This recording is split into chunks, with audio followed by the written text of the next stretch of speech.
Hey there, and welcome to this month's episode of the Fraternus Forge podcast. This is a forum for young adult Catholic men and women to come together in conversation on topics of faith and morality, for as iron sharpens iron, so one man or woman sharpens another. Really excited that you're here with us this month. Our guest this month is David Joniak. This is an episode that I've wanted to make for a while. I've wanted to have David on the show for a while, and we are finally getting to it. David's been such a good friend to me and to so many people in the Nashville area. He's also a leader, a role model, just awesome human being. His background is kind of diverse, but I think a lot of it lands in the coaching and physical fitness space, and is an aspiring entrepreneur and philanthropist most recently, which is something that we will dive into in this episode as well.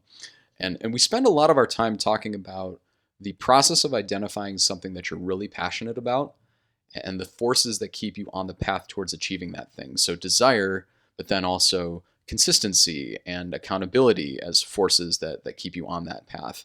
Also, when you close the current chapter of your life and a new one starts and your priorities shift, how does that impact this goal that you set your eyes on? Like, how do those priorities influence that? And then in the second half, we jump into the pornography industry and the sex trafficking industry in particular, and how those two just wreak havoc on a global scale, and then David's vision for making a difference on that front and really combating those forces. So awesome conversation. It's longer than most of our episodes, so buckle in. But it's all very good and very life-giving. Super grateful to David for being on the show. You'll also hear us mention a couple of different resources during this conversation. Those are linked in the show notes. In particular, the Litany of Humility and the Litany of Chastity. Those are two great tools for cultivating those virtues in your spiritual life, so definitely recommend checking those out. You'll also hear us mention a GroupMe that David's running right now for folks in the young adult Nashville Catholic scene to do morning workouts. And that's a great way to get plugged in if you're looking to connect to community, if you're looking to build some muscle, exercise a little more. That is a great option. And it's free. So definitely recommend checking that out and the other resources in the show notes. And that's it. Thank you so much for tuning in this month. If you have any ideas for future guests or future topics that you want to hear us cover, send those my way at fraternusforge@gmail.com. Thank you again so much for tuning in. It means a lot that you're here. Let's jump into it. I will say, like, consistency is, I've actually preached on that word. Like, consistency is my favorite word in the dictionary, because, like, really, if you're consistent at something that is positive and fruitful, like, you can really move mountains. If you're consistent in the other sense, like, you know, something that's not fruitful, like if you're consistently lazy, it's obviously going to, like, consistency is just a powerful word, but it's how you use it, right? And of course that comes with, you know, discipline. And so I try to be consistent. I think a lot of it came from, like, I want to say, oh, you know, my time in the military, or, you know, being part of a big family and having two older brothers. I think that all took part of, like, kind of forging that consistency. But I'd say it was really rowing. And for those who aren't familiar, give us, like, your background, like the maybe 30-second pitch on, like, why rowing, what sort of brought you into that, and how that sort of forged consistency for you. Well, rowing is a huge part of my life. Was a little bigger up until I got married, but I actually learned how to row with Orange Theory, because that's a third of the workout. But I'd always been an athlete, wrestled for 12 years up through college, have the complete opposite body of a wrestler. So I was, you know, always about 500, like kind of 50-50 with wins and losses. So never like a standout. I thought you meant 500 pounds for a second. Yeah, 500 pounds. Yeah. 500 batting average. That's right. I know I'm talking to a baseball fanatic. So. There you go. Hey, you're in the Hall of Fame if you're batting 500. Yeah, right. So always been an athlete. And then I started doing, like, half marathons and 10Ks in the military. And then when I got out of the military, got out of college, I was like, man, I need something. So just discovered rowing by accident, really, with coaching. And then just happens, you know, my body type really suits the type of a rower. You want to be tall, you want to be a little more lanky. So yeah, I just kind of fell in love with it, and it became a bit of an obsession. I became, like, the subject matter expert for rowing, and found a national or a local crew here, started rowing on the water, and then set the goal to row in the Olympics. Trained for probably 6 years, didn't end up going, but went to nationals, got a couple of medals, which was pretty cool. And yeah, I kind of put the oar on the shelf. Little pun there, because got married and got pregnant soon after, and I wanted to be an Olympic dad and husband more than an Olympic athlete. So priorities shifted. Yeah, exactly. And I mean, it's an endurance sport, so I could always come out of retirement, but not really the plan right now. Yeah. So I feel like that in and of itself is really impressive, because I don't know that I meet many people who say, like, I want to be in the Olympics, I want to train for the Olympics. And so I imagine that the bar for maintaining fitness by itself is already, I wouldn't say that it's super high, but it's not nothing, and everybody's busy. So to say I want to be in like the top 1% of people in the world, or maybe the top 0.1% of people in the world at this sport, is an even higher bar. So I imagine your training regimen must have been just crazy. Yeah, I definitely made it as hard for myself as possible through my own stubbornness. But yeah, I mean, what you said is absolutely true. Like the training regimen, you have to sacrifice a lot. I sacrificed a lot of socializing, and I started at 27. And that's really late to start kind of a new sport, and then have the goal of wanting to row in the Olympics. And I was also really ignorant to just how much time and effort it would take for rowing, because I was like, rowing, it's like a forgotten sport. There's probably not a whole lot of people to do it. Like, there's probably not that much of competition. Like all the real athletes are focusing on like, football and basketball and all those bigger sports. But, I've had similar thoughts before. Yeah, but so wrong. I mean, rowers, the best rowers in the world are some of the most fit humans on earth. I believe it. And I try not to be biased with this, because I didn't grow up with a rowing family where it's just like, oh, okay, yeah, you're going to preach rowing because like that's just like always been your life. Like I discovered it really late, and one of the reasons I took such a deep love for it is because it's really just such a well-rounded sport. Like I said, I wrestled for 12 years. I wrestled D1 athletes, and I mean, I would rather do a full day tournament of wrestling like 3 to 5 guys that kick my butt than do one single 2K race. Oh, really? On the rowing machine. Yeah. Okay. Like it's the most physically challenging and psychologically challenging thing I've ever put myself through. So anyways, if anyone wants to kind of enter the pain cave for like 10 minutes or less, try to do a 2,000 meter row on a rowing machine. Okay. But yeah, anyways. Yeah,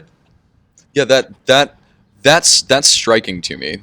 Like the demands of the sport and the physical toll that it takes on not just your body but also your mind, like the psychological and the physical component.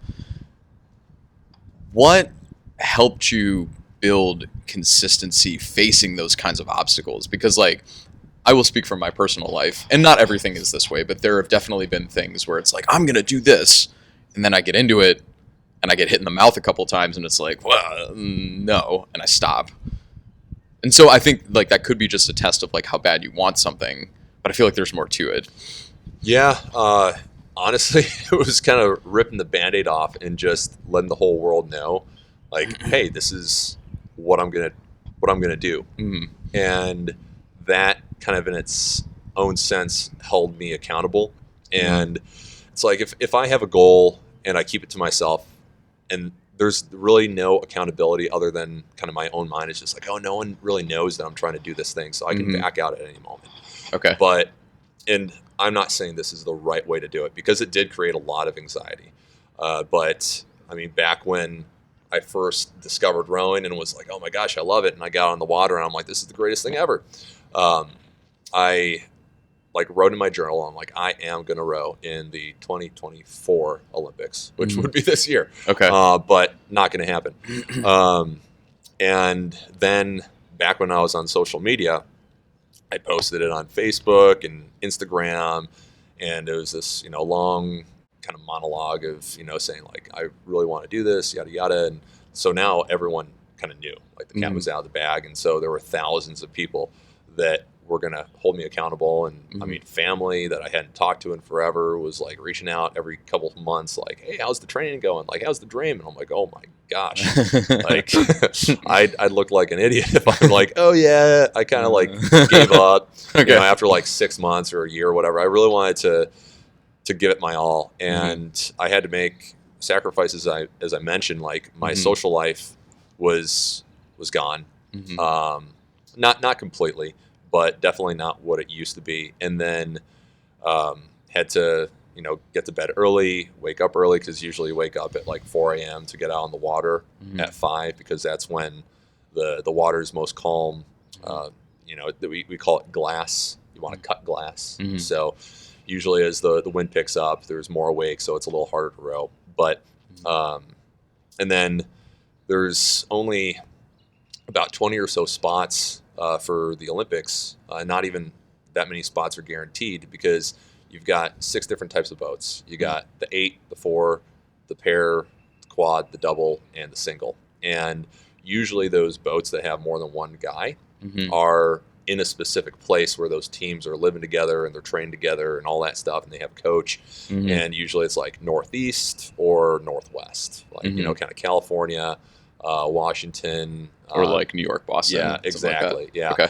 And so I was just like, I don't want to move. So, and I was a wrestler, so I'm like used to being just kind of like, one person sport. Granted, I grew up playing like football and volleyball, so like I love team sports, but like the single player sports, you have no one else to blame for the losses except for yourself, and you don't have anyone else that you have to kind of wonder, hey, did they pull more weight than I did when sharing the victories? But so that's where I've always kind of gravitated to like the one-man sports. So anyways, I was just like, okay, I'll do the single, because really that's the only way I won't have to move. And without like an accountability partner, one, that made it way harder, because I mean, I had to hold myself accountable to not skip workouts, to not hit the snooze button, because I didn't have other guys waiting for me at the dock at like 5 a.m. So I had to just drive in the dark, get out there, and just kind of deal with the elements and the tiredness. But then also starting it at 27, like I had to put my career on hold. I stepped down from management, and I cut my hours from 40 to 20 in a week. So, I mean, it was really tough. And like, that's one thing that, I part of me regrets, because it's like, oh man, I could be further in my career. Now I'm supporting a family. But at the same time, like I wouldn't have the discipline, the consistency, or just like the health, and knowledge about fitness and like athleticism, if I had gone on that journey too. So it all happened for a reason, right? But there's a big reason why most people that are in the Olympics and on national teams are in their early to mid 20s. It's because they haven't started families yet. They haven't really, jumped into or settled into their career. It's a lot easier earlier on in their lives for them to make these commitments to, train overseas or train in this, foreign land, for, a couple of years, 4 years, whatever. So more mobile. Yeah, definitely not making excuses. I didn't make it to the Olympics. But I mean, it was all worth it, and like met a lot of really cool people, a lot of Olympians along the way too. Yeah, that's you've used a couple of really cool words in describing this, and it's really cool to like learn more about it and like hear more about it from your perspective, because I feel like when we've talked about this in the past, it's sort of like, oh yeah, like I was like training for the Olympics, and I saw some of that like at the start of our friendship, but it's cool to hear more about it, and some of the words that like stood out in your description were accountability, but then there's also like this desire component. So there's something that sparks your desire. There's something that sparks your interest to the point where you like cannot leave this thing alone. Like it could be, in your case, it was rowing. For somebody else, it could be painting or politics or whatever the case may be. But then there's levers that I feel like you got to lean on to to drive you forward towards that thing. So yes, the passion is going to help you and the desire is going to help you, but that only gets you so far. So accountability, going out and telling people like, hey, I am going to do this thing, and I know that the thought of me looking stupid for abandoning this thing is going to keep me going on this path when things get difficult. Is that like a fair summary so far? Yeah. Okay. Yeah. Are there other levers besides accountability that come to mind that like kept you consistent? Yeah, I guess honestly, like the reason I set the goal in the first place, which I didn't even get to. So this was all before I came to the faith or came back to the faith. So this was 2017 that I set the goal, and like most important person on the planet and like kind of forming me was my dad. Is my dad, and Joniak, the last name, right? There's not a whole lot of us. I think there's maybe like 300 in the U.S., maybe like another like 1,000 in Poland. Okay. And there's never really been a Joniak that's kind of shook the earth or done anything. And so like part of it was pride, not for me being like, oh, I want to be this like famous person that like puts my name in like the history books, but I was like, what could be like a better gift to one's father than putting his name, the name that he gave me, like Joniak, our surname, down in history. Because this was, of course, back before I had God in my life. So I was just like, oh man, like what happens after you die? I don't know. But like what happens to your name? Like what happens to your legacy? So like I hadn't even thought about like kids at that point, but I was like, I love my dad so much, and my dad's been the hardest worker in the world that I've known, and he's also just he's been in a lot of tough situations where he's just remained calm and stayed positive, and honestly like been taken advantage of by like employers and just other people. Not that he was ever a doormat, he's a really strong man, but just saw him in situation after situation where I'm like, oh man, I'm like mad and angry for him, but he stayed cool, calm, collective, and positive. And I mean, we didn't even have the faith as a family, so like props to my dad for at least like being that virtuous without God as like a main source in his life. So anyways, I was like, I just want to honor my dad. I want to give him this gift of putting his last name, which obviously is my last name too, like in the history books. Okay. Kind of like for the first time. So that was the reason I kind of set the goal. I was like, I just want to like gift this to my dad. Okay. And there's like something about like making your dad proud, like from a man's perspective. I don't know if it's the same as like, a woman wanting to make her mom proud, or, maybe a woman wanting to make her dad proud, but there's something in that. And of course I was fortunate to have a really good relationship with my dad too, and my mom. I mean, both of them are incredible, and they're so present in my life, even today. So if you guys ever listen to this, I love you. Thank you. Shouts to John and Christine. Yeah, that's you again. Like, there's so many directions that I like want to go on this, and I knew this was going to be a good episode because like anytime we get together, it's just like, man, let's explore everything from every angle. We've had a lot of long talks, and there's been so many of those talks where we've ended it and been like, oh man, where was the mic? Where was the mic? This should have been a podcast. Yeah. So I'm glad that you're here, and I'm glad we're doing this. Oh man, me too. And I'm like, I knew this exactly was what was going to happen. Those were just practice. Exactly. Okay. So, yeah, but you touched on a couple more. So like, there's like desire that sparks. There's the accountability from external factors, but then I feel like also there's like a legacy component that you're touching on it. Like in this instance, it was, I want to put the name Joniak on the map. And in this case, like that's a gift to my father, that like, that's the legacy that I want to leave. Like, so my father and my family can be proud of me, or like, wow, that was really cool. Like, thank you. Yeah. And I also feel like there's an admiration component as well, where you see somebody else, in this case, I think it's your dad, who has, I keep using the phrase "hit in the mouth." I think it just is like a fun phrase No, to say. yeah. Who Hit in the mouth, punch in the throat. Right, yeah, punch in the throat. Yeah, Kick yeah. in the teeth. Encountered struggles in life, like real material struggles, Yeah. and overcame those things. And there's something in that was admirable, and you wanted to emulate that. Like when you see something good and true and beautiful, that admiration is like, I want to do that. And I feel like, would you say that was a component in like your desire to pick up rowing? Like your dad's strength sort of maybe inspired you in that regard? Yeah, absolutely. Because I knew I was going to fall off the horse. You know, I'd never done the sport before. So I knew it's just like, I'm going into this knowing that I'm ignorant. But like my dad had been humbled a lot of times. I've been humbled a lot of times. Mm-hmm. Honestly, I've been humbled the most probably since I picked up the sport of rowing. And it's just made me a more solid individual. I think able to deal with more adversity. And I mean, you know my history. I've been laid off quite a few times since I've been married. And we'll get to that. We're coming to that. I like to think I remain positive. Yeah. But yeah, I think I just wanted, something kind of like, to honor my dad, but also to give me, kind of the greatest challenge of my life, and to be like one of the best. I wasn't trying to win an Olympic gold medal or anything. I just wanted to kind of like make it to the Olympics.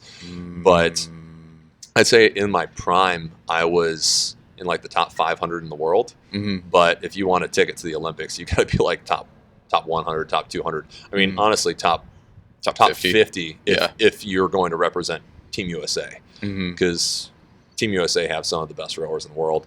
But I was also fortunate enough to train with the best rowing team in the world, which is New Zealand. Okay. They're like the only rowing team in the world where they actually get paid as athletes. Okay. Versus like just like random sponsorships. And I'm like, my sponsors were like less than $1,000 a month. Plus I never took advantage of it because I always sucked at social media. And that's where like social media is like a professional athlete's best friend. If you're not like, one of the big basketball NFL and like you don't have like a crazy salary. Buy my protein powder, buy my shoes, buy my whatever. Exactly. Yeah. Use my code. Hashtag. Use my code. Yeah. But it's funny. I'm gonna kind of turn things around here in a moment. Yeah. With wanting to leave a legacy and like put my dad's name in the books, that's completely gone now. Like I have not thought about that at all, because one, now like I do know what happens after you die. Yeah. And I know that my father, dad, Joniak, is my earthly father, but I also have a heavenly father, that created us both, like my dad and I. And the whole term legacy, legacy is kind of like, oh yeah, like live on, like after you die, like leave a legacy. It's there's some aspect of pride that goes with the word legacy. Yeah. And so I love that this is where you're taking this. I was thinking this. Yeah. Thanks. Yeah. And so I like one of the words I've studied just so much. Like I've read a bunch of books on it. When I came to the faith, the two things I wanted to overcome was pride and lust. And so I studied into the ground humility and chastity. And so I feel like I know those words really well. I have both of those litanies on my phone still from like when we first started hanging out. Dude. Yeah. For anyone out there that struggles with either of those things, one thing that I did, which was a huge help, was I prayed the litany of humility and the litany of chastity every morning for like a year and a half straight. Yep. It's so powerful. I will find links to both of those and I'll put them in the show notes. Boom. So folks can have those. Yeah. If I could add a third one, litany of trust. Litany of trust. That's a big one. Ooh, yeah. We will come back to that one. Yeah. Oh yeah, we will. So anyways, yeah, like I want to be as far away from pride as possible. And I know one who says that they have no pride, by default has pride. Right. Yeah. I'm the most humble person I know. Yeah, exactly. Check your pride. But with the word legacy now, I've used it in a different sense, and this is with the business that I'm starting, where I don't care about leaving a legacy of having my name on it or whatever, but I want to create basically a business or an organization that I can pass on to my children for like job security, and also something that's, ministry focused and, fighting for the kingdom and all that stuff. And you obviously know more about that. So like, I think leaving a legacy in that sense, where it's not about pride, it's not about the name, but it's about setting up your family for security, like after you pass on. Or maybe once you retire and like, your kids take over or whatever. I think that's kind of like the purer version of the word legacy. So in that sense, I still care about leaving a legacy for my children. That's, okay. Again, so many things to unpack here. So there was a shift, right? You were going down this rowing path, and there was a shift. When did you feel that shift starting? When I got married. When you got married, okay. Yeah. So like you were still in on rowing, like leading up, because I remember the conversation afterwards, but you were still like, yeah, okay, yeah. So, oh man, and Mary Grace was so incredible through this whole entire process. She was my biggest cheerleader, and just like, I'll support you either way. Albuquerque. So, hey, very good. Yeah, that's a fun inside joke.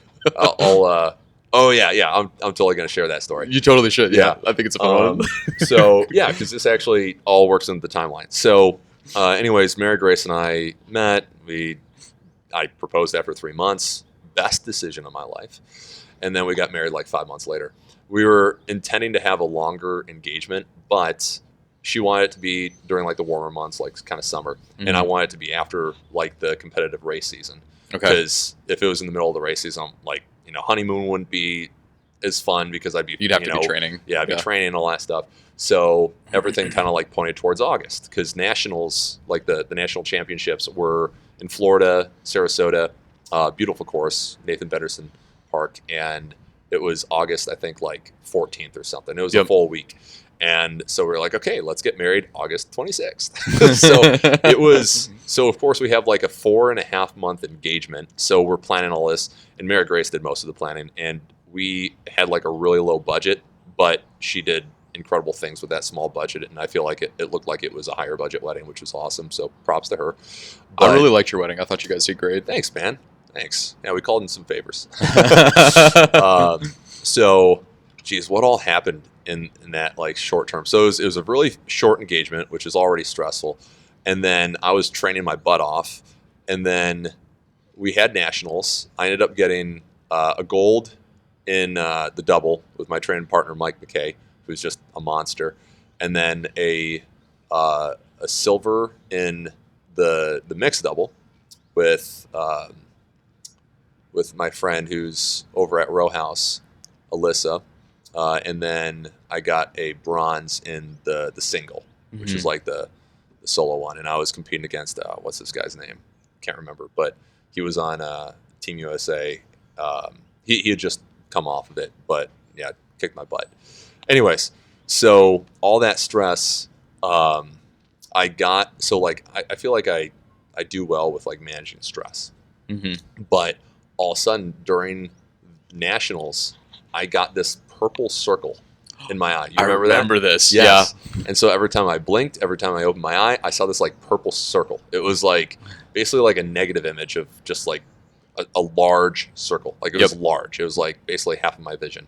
I remember that. Like, what the heck is going on? So I saw an eye doctor, all this stuff, and they're like, okay, like they're going through the list, and like they look at my eye and they're like, yeah, like this should go away, but like, have you gone through any like stressful things, lately? I'm like, oh no, I'm good. And they're like, okay, what's going on in your life? I'm like, well, a professional athlete, was training for like the Olympics, and just did nationals. And like, okay, like also getting married next month or this month, and had a 5-month engagement. They're like, okay.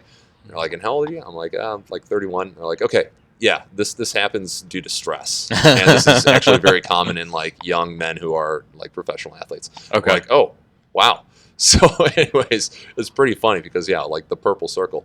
I feel like, okay, just to pause on that for a second. I almost feel like that, like I know you didn't go to like the Olympics, but I almost feel like that injury in a way is kind of like a little badge of honor, like a little medal in and of itself. Like this happens to pro athletes. It's not a Purple Heart, it's a Purple Circle. Purple Circle, yeah. I was awarded the Purple Circle in Albuquerque. Oh, man. Yeah, man. I should create that into a medal and put it on my wall next to all my military stuff. Dude, Purple Circle. You could start it, and then folks could get like certificates. There you Side go. business. Yeah, the Purple Circle. Athletes only. But, the Albuquerque. You've mentioned that word twice. Yeah. So this is such a fun story. I just think it's so funny. Yeah, I love it. I hope it doesn't embarrass me. Yeah, Mary Grace should be proud of this. So, anyways, Alyssa, Mary Grace, myself, and Mike, so my 2 rowing partners, we all got 2 hotel rooms. And Mike and I would take ice baths. Like every day, and between races, we'd actually come back from the course and take an ice bath and go back for the next race. Yep. And so just for giggles, we, bet Mary Grace. It's like, okay, if you can get in this ice bath and not make a sound, like not make a peep, not like, like just be in there for 15 seconds, like I'll take you out for a steak dinner or something. Mm-hmm. And I still have to do that because, it's a Brazilian steakhouse. And I was going to take her to the one on 2nd Street or 2nd Avenue. Yeah, but got blown up. Yeah. So the nearest Brazilian steakhouse is in like Chattanooga or something. So don't worry, honey, I still remember.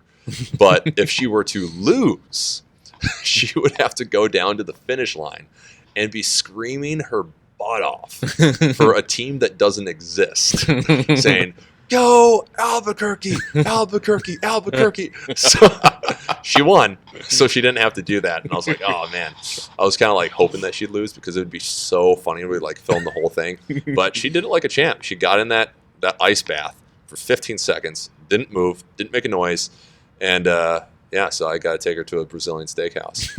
And that girl, if she puts her mind to something, she can do anything. She had the desire. Yeah. The willingness to roll with the punches. Yep. I didn't think she was going to be able to do it. But she proved me wrong. So she rocked that. Some accountability as well. Yeah. Mixed in there. Yeah. What the bet should have been. I mean, I'm still happy to go to a Brazilian steakhouse because I get to benefit from that too. Right. But the bet should have been like, if she does it, then I need to go to the finish line and start screaming Albuquerque. That was also while I was still like trying to have like a decent reputation in the rowing world too. So maybe that thought came and went because it's just like, that could be really bad. Bad for the press. I mean, he smoked it on like the 2,000 meter. Yeah, he smoked it on that, but I don't know about his mental stability. Yeah, guy needs to see a doctor. Okay, so coming back to like the arc that we're on, there's this initial so it was the initial desire for rowing, the factors that we talked about like accountability and admiration and legacy, and then I feel like you coming to the faith and you getting married, like both of those shifted your priorities. I feel like I was thinking about it, like the litany of humility in particular, would you say that had like a purifying role in like your thought about legacy? Yeah, 100%. And also like, oh my gosh, like pride. I can happily say that I never suffered with pride in the sense that I would like be cocky and just boast and like try to be the center of attention. I feel like that's a word that like doesn't get talked about enough, like the word boast. Yeah. I feel like that's a word that doesn't get used as often as it should. Yeah, that's a good point. You're right. But the sense of pride that I did, find myself just like in the weeds with was thinking that I was better than I actually was, and that my stuff didn't stink. And I was kind of groomed, self-groomed to feel that way because I was a coach, and so I was on the mic. I was in kind of like the authoritative position, and I coached like 10,000 classes. So where I have like 10,000 hours of being in control of the room, the direction of where the workout goes, the music, what people are going to do, usually like 20 to 40 people in a class. And then I hate sharing this, but I was a model. So, just still are. Yeah. A little heavier than I was, but anyways, there was the whole modeling kind of culture. I didn't ever dive into that culture because I only did it part-time. But then also like being an athlete and like, rowing at a professional level.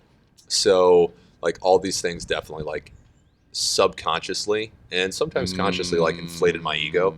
I see. And made it kind of about me. And, you know, I'd look at others and kind of feel like, okay, I've done bigger things. I've done harder things.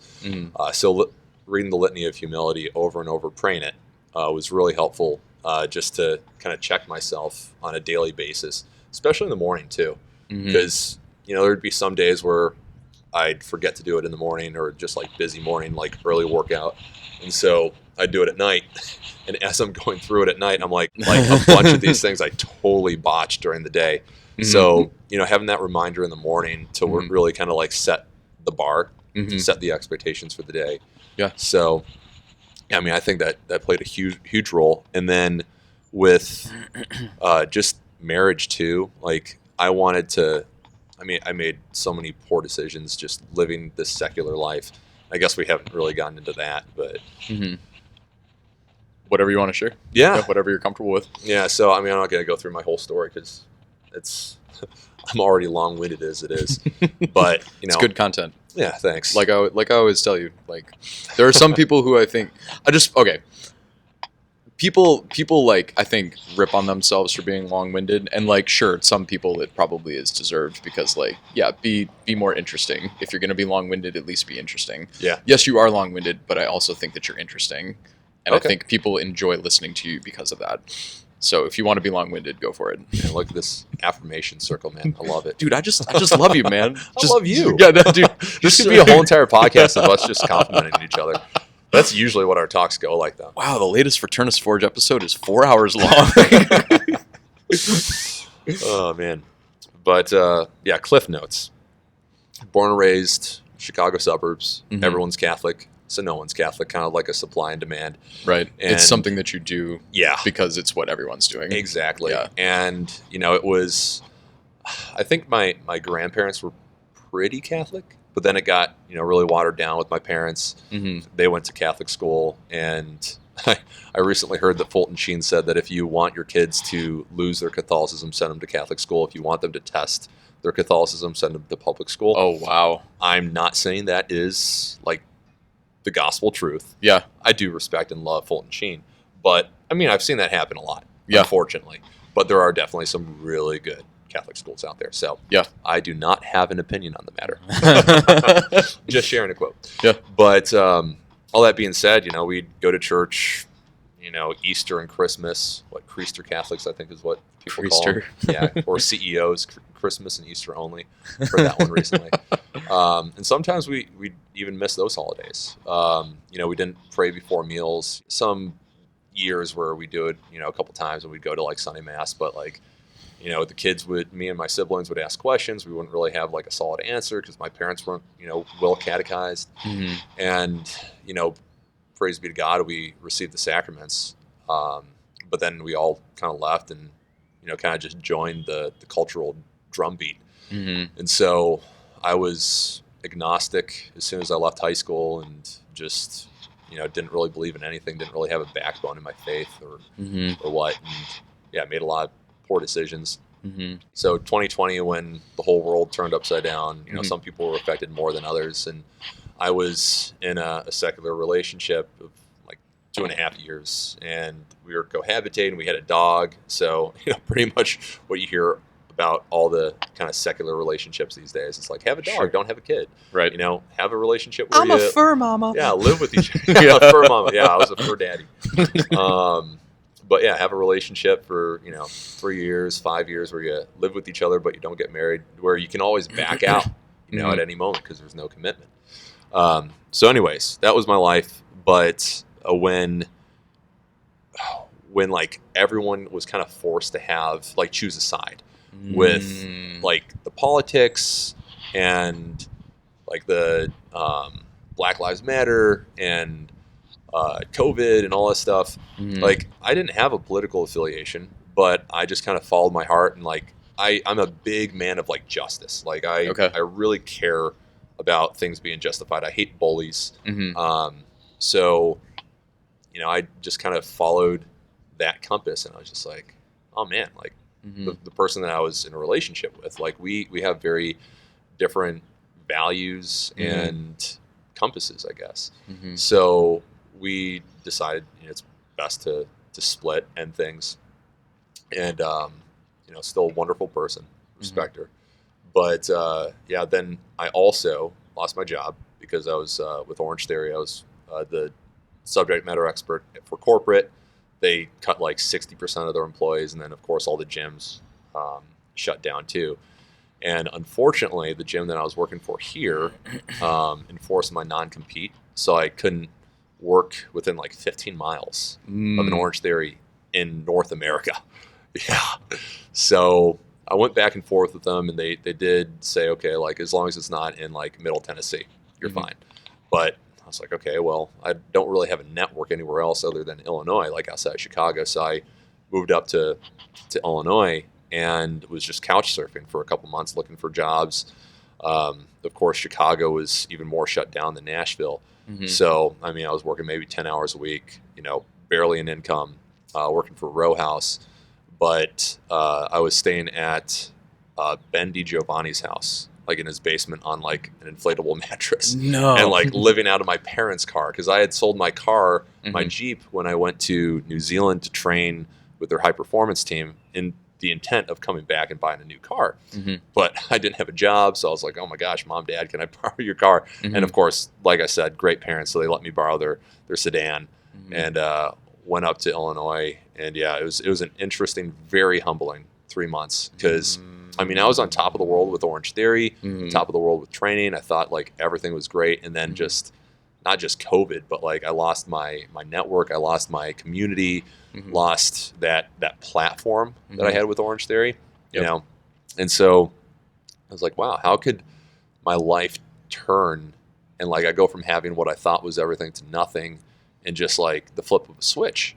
And Ben, who was also coming back to the faith at that point, I had not started my faith journey, but he was just like, hey man, you should watch these Sunday services with me.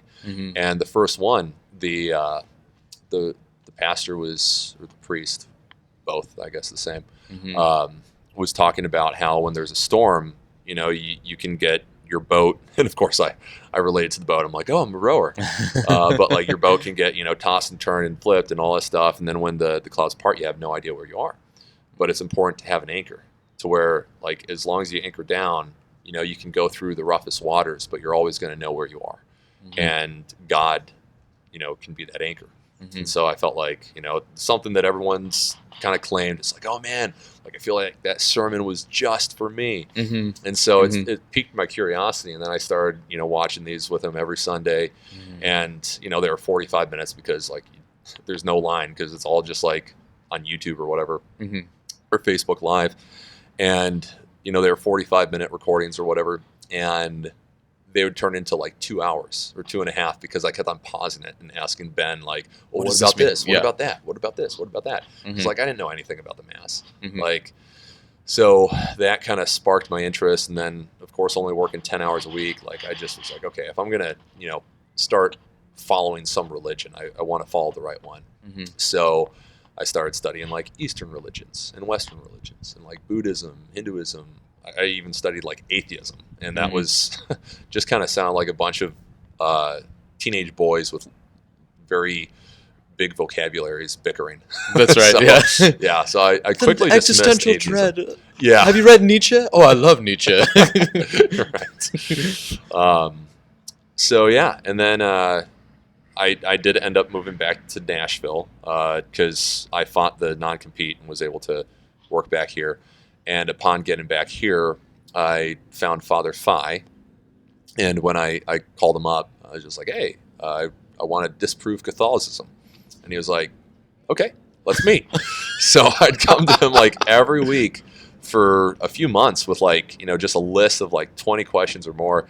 And he was so kind and gentle and wise. And he was just very matter of the fact and like logical. Like he wasn't kind of making up for missed logic with like, a bunch of, charismatic, waving his arms and like raising his voice. And like, he was just very logical.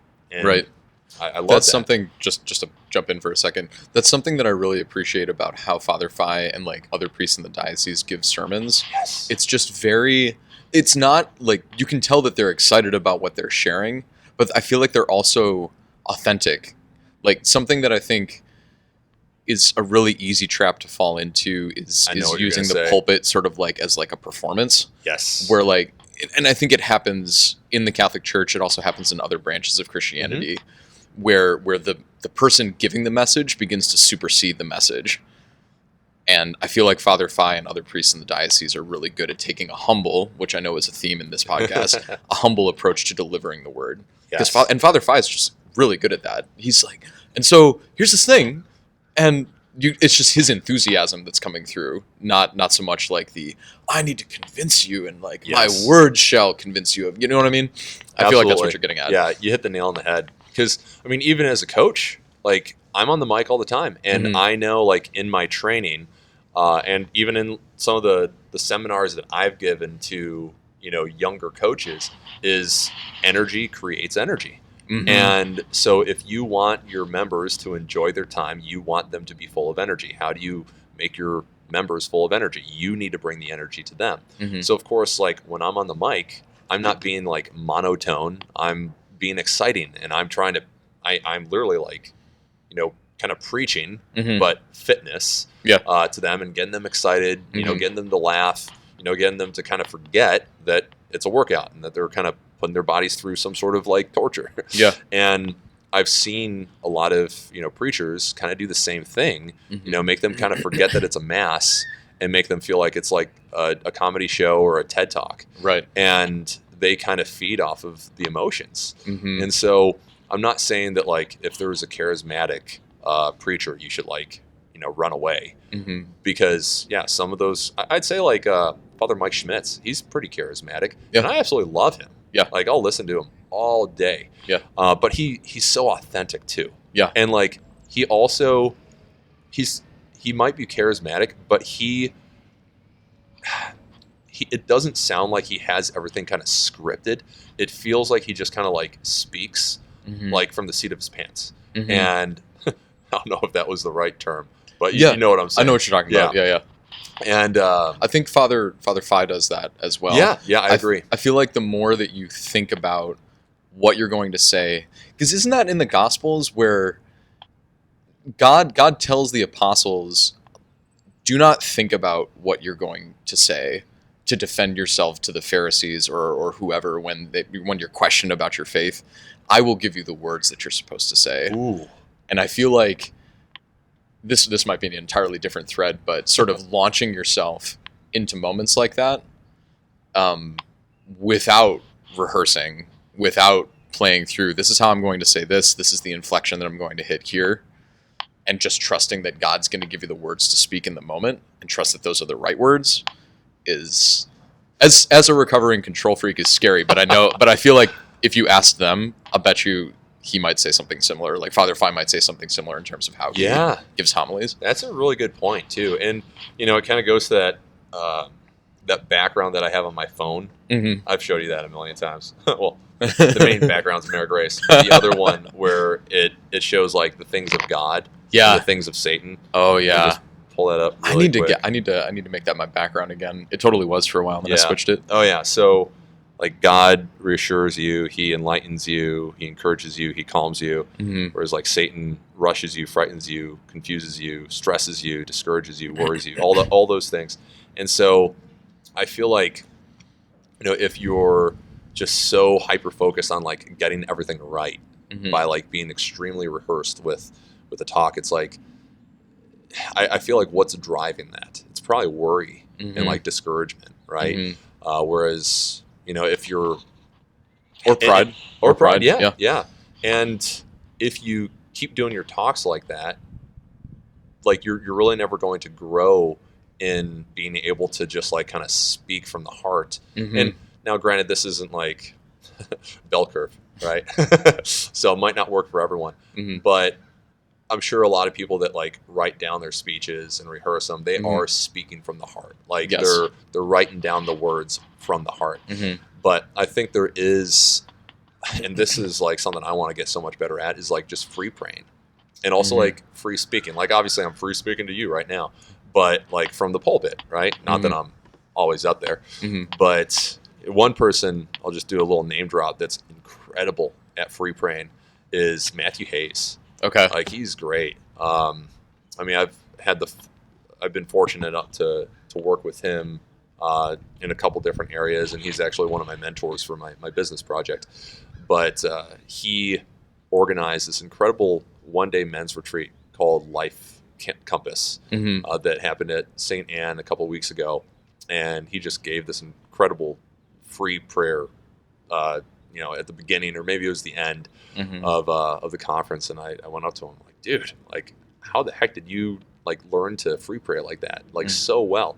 And he's like, dude, a lot of stumbling over my words and making mistakes. And I'm like, of course, that's the answer, because exactly what I said here. It's just like if you're always rehearsing and you're always writing it down, and like you're always having like these perfect speeches that you know exactly what word you're going to say, what inflection you're going to use, like you're never going to allow yourself to grow in that kind of like improv atmosphere, You sort of have to lose the lifeboat for a little bit if you're going to learn how to swim. Yeah. Oof. I love that.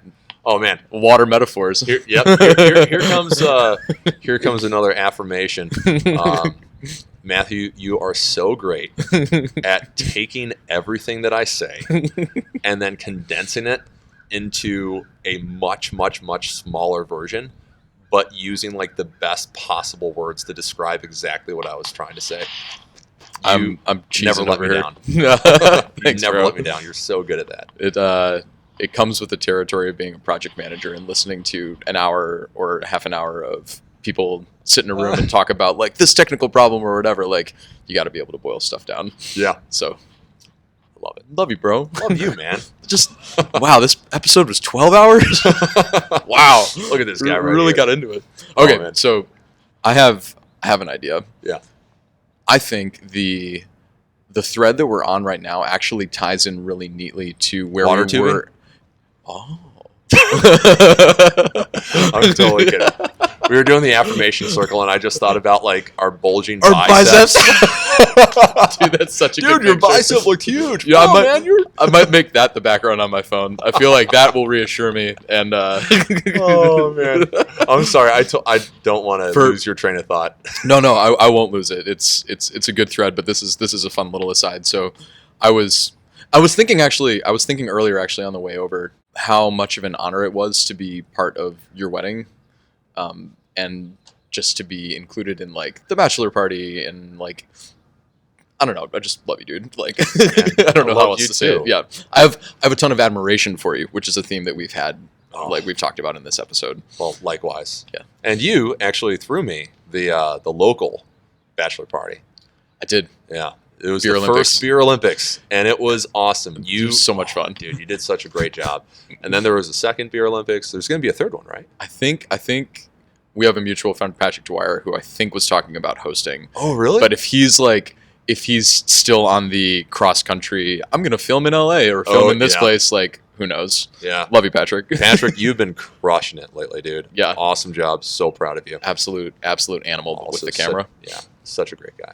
He actually helped film professional video for my consulting business, Triangle, and he did an incredible job. It was a really fun shoot. We got out on the river at like 6 a.m. or something, and it was just like really cool shots. I did see some of that, and there was some of that glass like you were talking about. Yeah, wasn't there some glass? Yeah. Those were and he's moving while you're moving. Dude, he learned like 10 new things that day because like I was out in my racing shell. Yeah. And we took out one of the launches with like the motor and all that stuff. Yeah. And so he had like, dude, he's like MacGyver. Like he had to use one hand to kind of steer the boat and like, move the throttle, while using the other hand to like control his drone and his gimbal and like everything. Yeah, like, and he had like never used that type of like motor before, so he like, I made it really hard on him. That He rose to the occasion and crushed it. Yeah. Well, he had a boat for a little while, so I guess it's not entirely foreign to him. Yeah. I mean, he's definitely a boat guy. He's had bigger boats. Okay, gotcha. Yeah. Man, love you, Patrick. I love you, Patrick. What I was thinking about real quick, and then we'll come back to like your story. In the bachelor party, we like went and got like a boat, and we did some tubing. Oh yeah, like behind the boat. Yeah, and this is for content. Yeah. Or for context. Context. Thank you. Had a small, intimate bachelor party with like maybe six people. Yeah. And then I know it's still relatively new to like the Nashville community, but Mathew was kind enough to throw me like a local kind of like Nashville Catholic bachelor party, which was that beer Olympics, which was so fun. Yeah. Except for the fact that Germany won like 3 gold medals. Oh my gosh, yeah. And they did it again. It was like 1936 all over again. Shouts to Jimmy and Joe, wherever you guys are. But yeah, for this smaller bachelor party, we're tubing behind the boat. David and I are both on the tube in this one picture, and like we're getting thrown around, we're getting whipped around, and we're like really trying to hang on, and both of our arms are just huge in this one picture. Like we both look like, I'd say we're both in like decent shape, but this looked like David is Thor and I'm Captain America. Like just what is going on? My arm has never looked like that. Yeah, we're like, did someone put a filter on this? We're like, wow. Yeah. It's the creatine filter. Yeah. The creatine filter. Oh, that's great. But yeah, I mean, the tendons in our elbows, we felt that afterwards. That was tough. Yeah. I mean, of course, it's a bunch of guys on a boat, so like everyone driving's trying to just make the people on the tube's life like a living hell. Of course. So, trying to, and we were timing it. Too, seeing like how long we could stay on. Yeah. And Ben Giovanni stayed on the longest. Remember that? I do remember that. Yeah. I think we just like stopped because we couldn't throw him off. Yeah, there was a point where it was just like, we're not gonna get you, Ben. We got some at this. Yeah, we got some good video too of like air of like when we were doing singles and like we just like fly up over a wake like probably like 6 feet and just like land, and that was fun. So many good moments. It was such a good weekend. Oh man, can I weave tubing into the story of your life that we're working through? Because like I want to make sure that we come back to the like your future like title. I know you mentioned that a second ago. I know you have some other irons in the fire. I want to make sure that we talk about those. But I think I can weave tubing into the story of your life that we're working on. If anyone can, it's you. Oh man, are you ready? I'm ready for this. So, okay, not being cheesy. Without being cheesy. Ooh. I think it actually works. All right.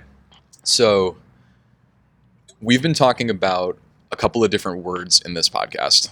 There's been desire that like leads you to a journey. There's different forces that you can lean on to sort of give you force, there's different forces you can lean on to give you staying power on that journey. In addition to the desire, there's accountability. So telling other people, hey, I'm going to go do this thing. There's admiration for, hey, I really like what this person represents, or like how they've sort of put their life together. There's legacy. What am I leaving behind when I'm done? And I feel like when the waves are kind of small to medium size, those forces by themselves are enough to sort of keep you in the wake. And you're like a strong and you're a capable person, I would say.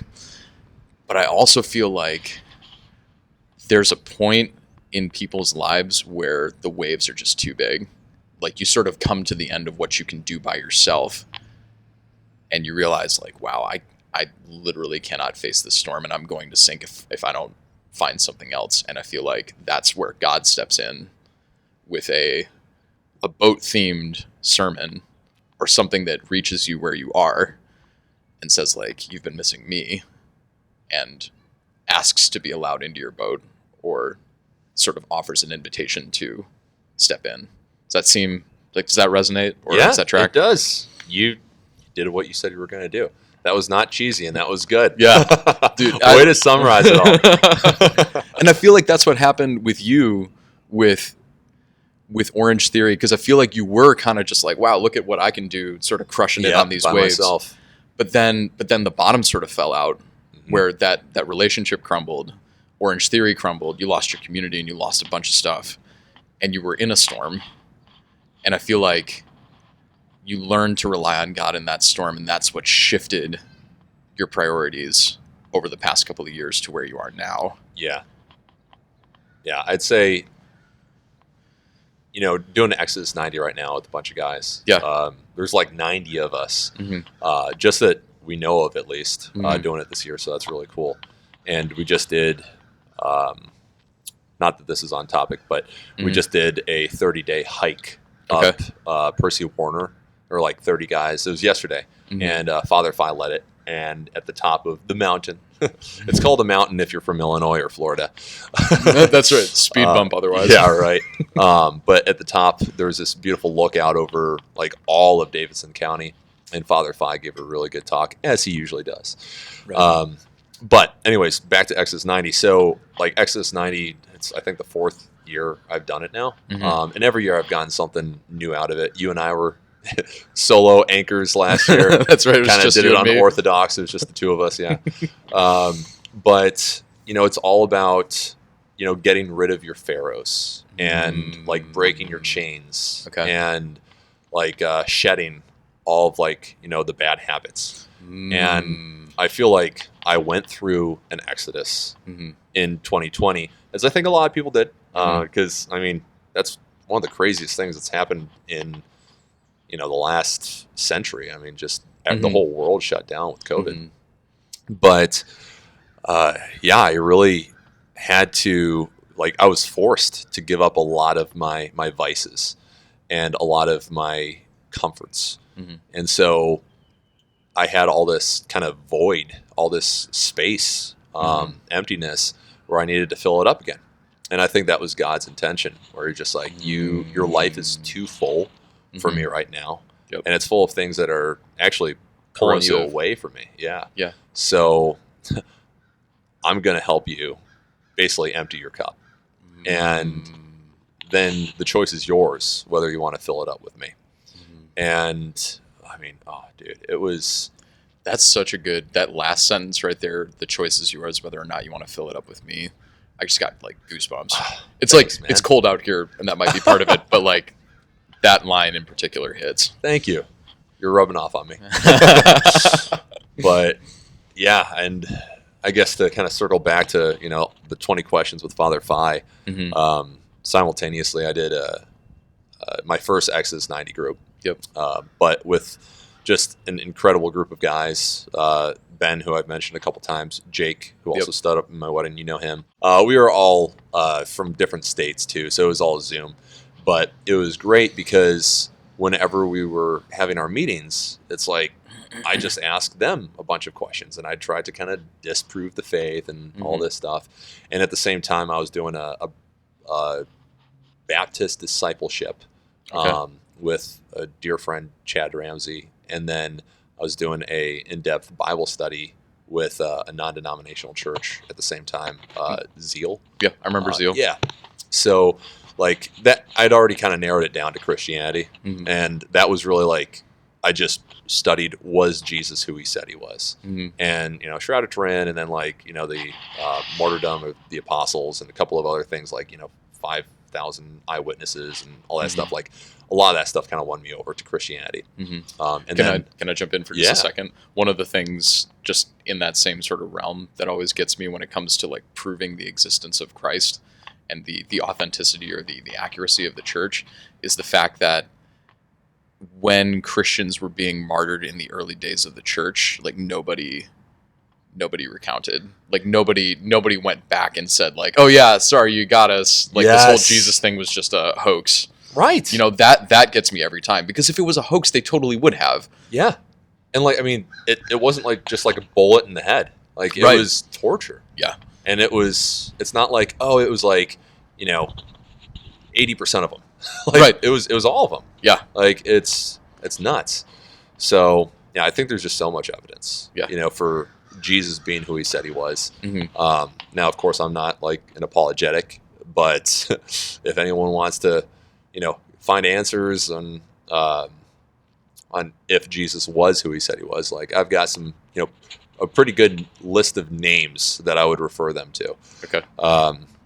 So during this time period, you're becoming convinced that like Catholicism is the way, and you're filling your cup with that. Yes, I'm becoming convinced through trying to convince myself it's not the way. Yeah, because pride, I was still shredding. I'm still today shredding my pride, but shedding my pride. I think shredding works too. I think I was both going to let works. it go. Yeah, thanks, man. Trying to catch myself more because Mary Grace like catches me every single time. Like 10 out of 10 times, she's just like, I think you meant to say this. And like honestly, I'm like, why am I so bad at this? I think, and Mary Grace and I both agree on this theory. It's because I've watched The Office so much, and I've heard Michael Scott get so many things wrong that I'm like, oh, that must be it. Like, My, how the turntables. yeah, just spider face. Spite her face. Anyways, yeah, so where was I? Oh yeah, so I was trying to disprove Catholicism because my pride was like, I want to find the truth, which clearly cannot be Catholicism because you know they worship Mary and they worship statues and they worship a wafer and all this stuff. Yep. And like that whole thing called the Crusades. But all that being said, like I wanted to just kind of like bring that to my parents and be like, hey, you guys were wrong to, you know, give us like put us through all these sacraments and like not that they like shoved it down our throat because it was like a very watered down version. Yep. But I wanted to be like, hey, I found this. Like you guys should all, you know, actually go to this church instead. Yep. For the longest time, I wanted it to be like, I wanted to like convert to Judaism. I was like, oh, that'd be really cool. Oh, really? Like that'd be really cool if that's the truth. I mean, they're halfway there. Yeah, that's right. But and I love Jews. But for the record, I've been waiting for you to say that this whole episode. I'm so Jews. glad that you did. Yes. So let's see. Yeah. So I mean, this entire time, just trying to find truth, and I ended up where I started, which is the goofiest but most beautiful thing. You know, I'm proud to be Catholic, and like it's just incredible. Now, you know, this could be a whole other podcast, and like, you know, kind of the difference between like the Catholic faith and then the man, like the human version of Catholicism. Because, you know, man is not perfect, and of course, you know, we run it, we kind of govern it. Yep. So I do think the faith is the truth, like from Jesus. But I think there's definitely, you know, rotten apples all over the place. Definitely. And obviously the devil is intelligent, you know, beyond our comprehension, and he's not going to, you know, just have, you know, kind of like the plot to bring down Catholicism that like a first grader would come up with, right? Like he's got, I mean, he knows you got to infiltrate from within, and you got to corrupt those leaders. And unfortunately, like he's done a good job over the last, you know, couple millenniums. The thing that, and like, I know it is an entirely separate podcast. It might actually be 12 hours if we like go down that road, but I will agree with you there and say that when I hear, and I feel like the story that gets told most often when people fall away from the faith or encounter that sort of brokenness is like, how could, and rightfully so, like priests should be held to a higher standard because like they're leading and that they're teaching people, this is how you be a good human. Like in addition to the whole spiritual element of, hey, this is how you save your eternal soul and as many people as you can along with you. And so, yeah, if you're going to teach on those things, you should be held to a higher standard because you're sort of setting the example. But then when people say, oh, like, how could the Catholic Church like stand for pedophilia, or like, I don't believe in the church because of the Crusades or the things that have happened and such and such and such, I feel really like, I don't know if sad is the right word, but it's like, I feel like they're missing the picture. Yeah. Which you said a second ago. It's like, these are human beings we are imperfect beings trying to discern and apply the will of a perfect God. Yes. And anytime that's the equation, there's going to be mistakes. Yeah, well said. And just kind of like piggyback on, you know, you talking about, you know, kind of like the man part of the faith. Like, it's like all those arguments that you just kind of riddled off. Like, there's always blame on the man. Yep. Like, there's always blame on someone or like some like man-made thought versus it being like on the actual faith. Like they're not addressing the faith at all. Yep. 100%. Yeah, and I think a lot of people, I mean, myself included, they leave the faith because they don't know enough about it. They just kind of take the headlines and they're like, oh yeah, like this isn't for me. I'm not getting in a boat ever because I saw one sink once. Yeah. Exactly. Yeah. So tell me about. Okay. I think your story is a really powerful one, and I feel like it's led you to a really cool position today.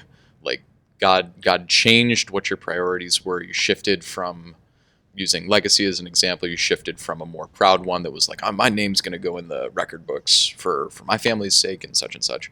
I do think the battle component of choosing rowing is really cool.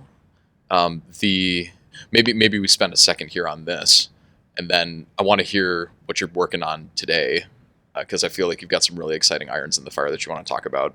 But the battle component, I feel like we touched on this earlier too, where like the journey that you're called to, I feel like especially as guys, something about getting tested and then coming out on the other side is appealing. Like, what are your thoughts on that?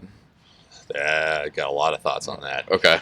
There was a quote that I heard actually just recently, and I might not get it right, and you might be able to fill in the gaps for me, but okay. And it can kind of start anywhere because it's a circle, but rough times create strong men. Strong men create good times. Good times create soft men.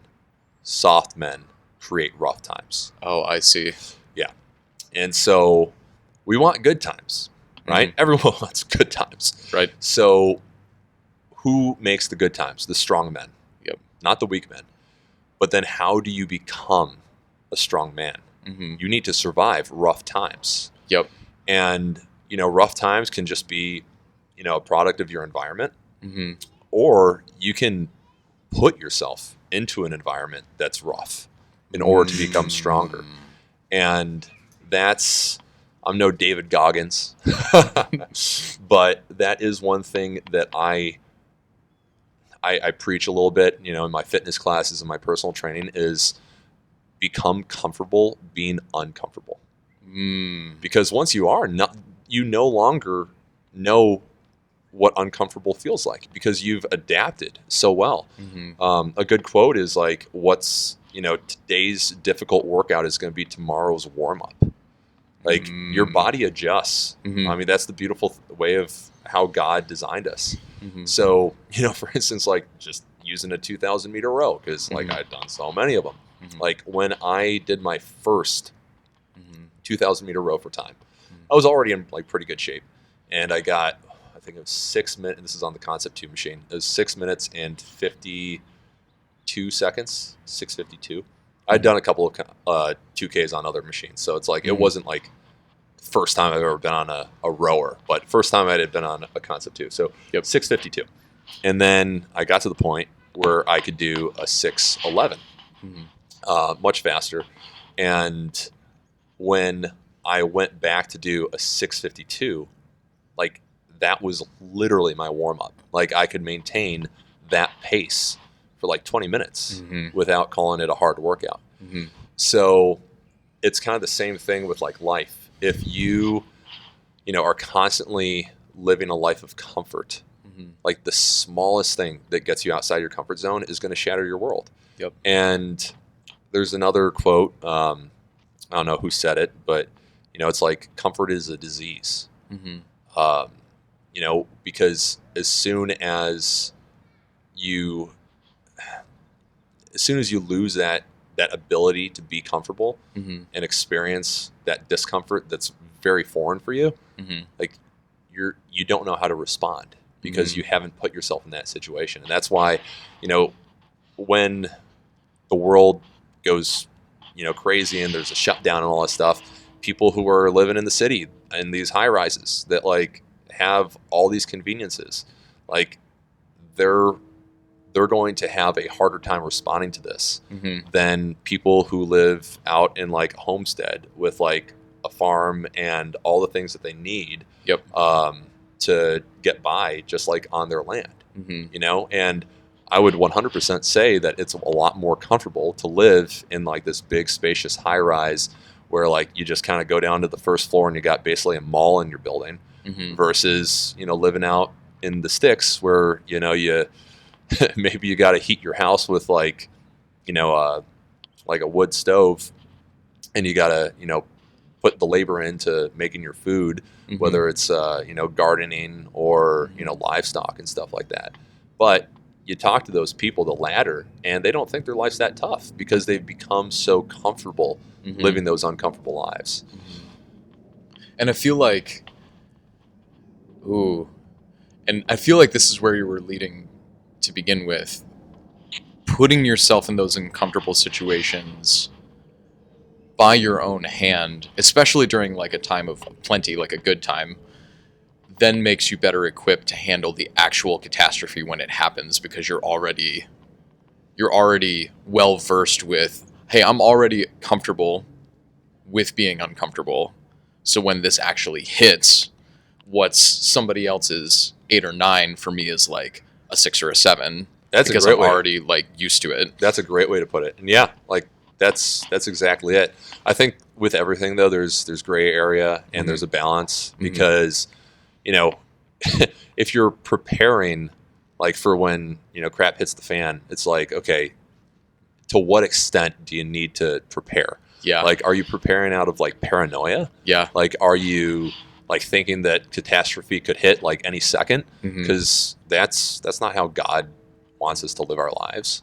But I think, you know, more so just preparing for I'd say like what really drives us is our emotions. Mm-hmm. So as long as catastrophe can hit Mm-hmm. and you can stay emotionally sound Mm-hmm. and not freak out, especially as, you know, the man, but women need this too.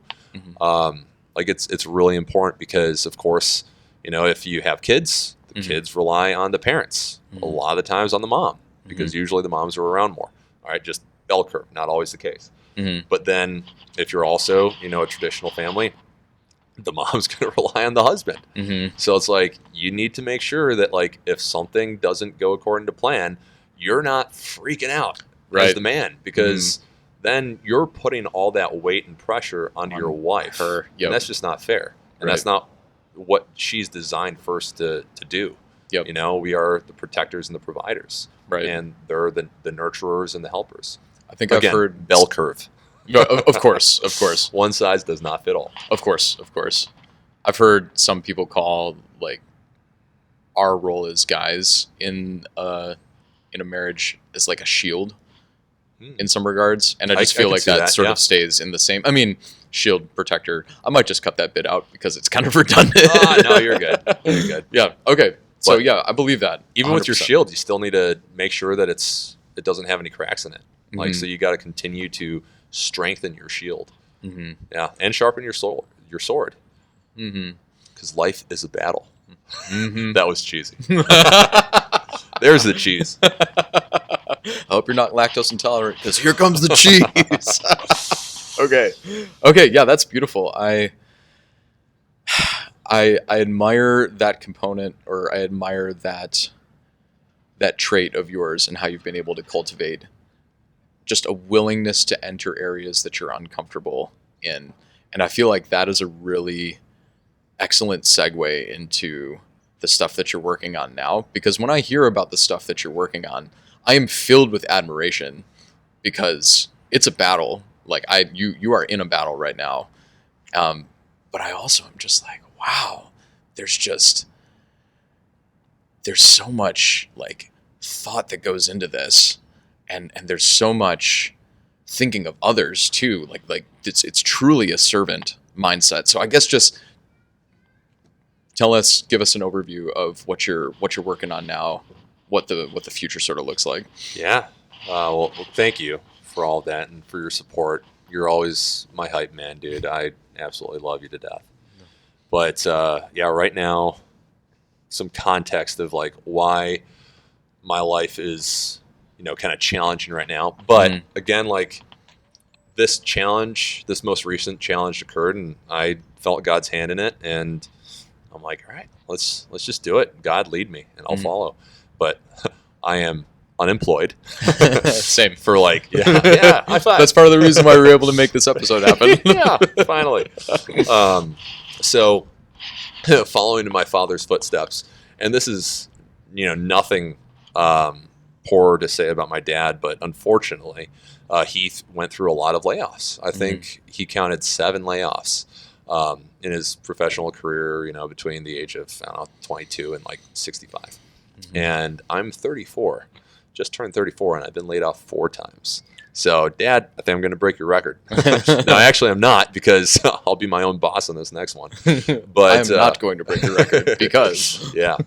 But all that being said, it's tough when you get laid off, once. It's tough when you get laid off twice. But like when you see a pattern, I'm always a fan of like, look for the common denominator, because that's usually where the problem lies. And then also, when I get into like arguments, debates, disagreements, whatever, the first person I check to be wrong is myself.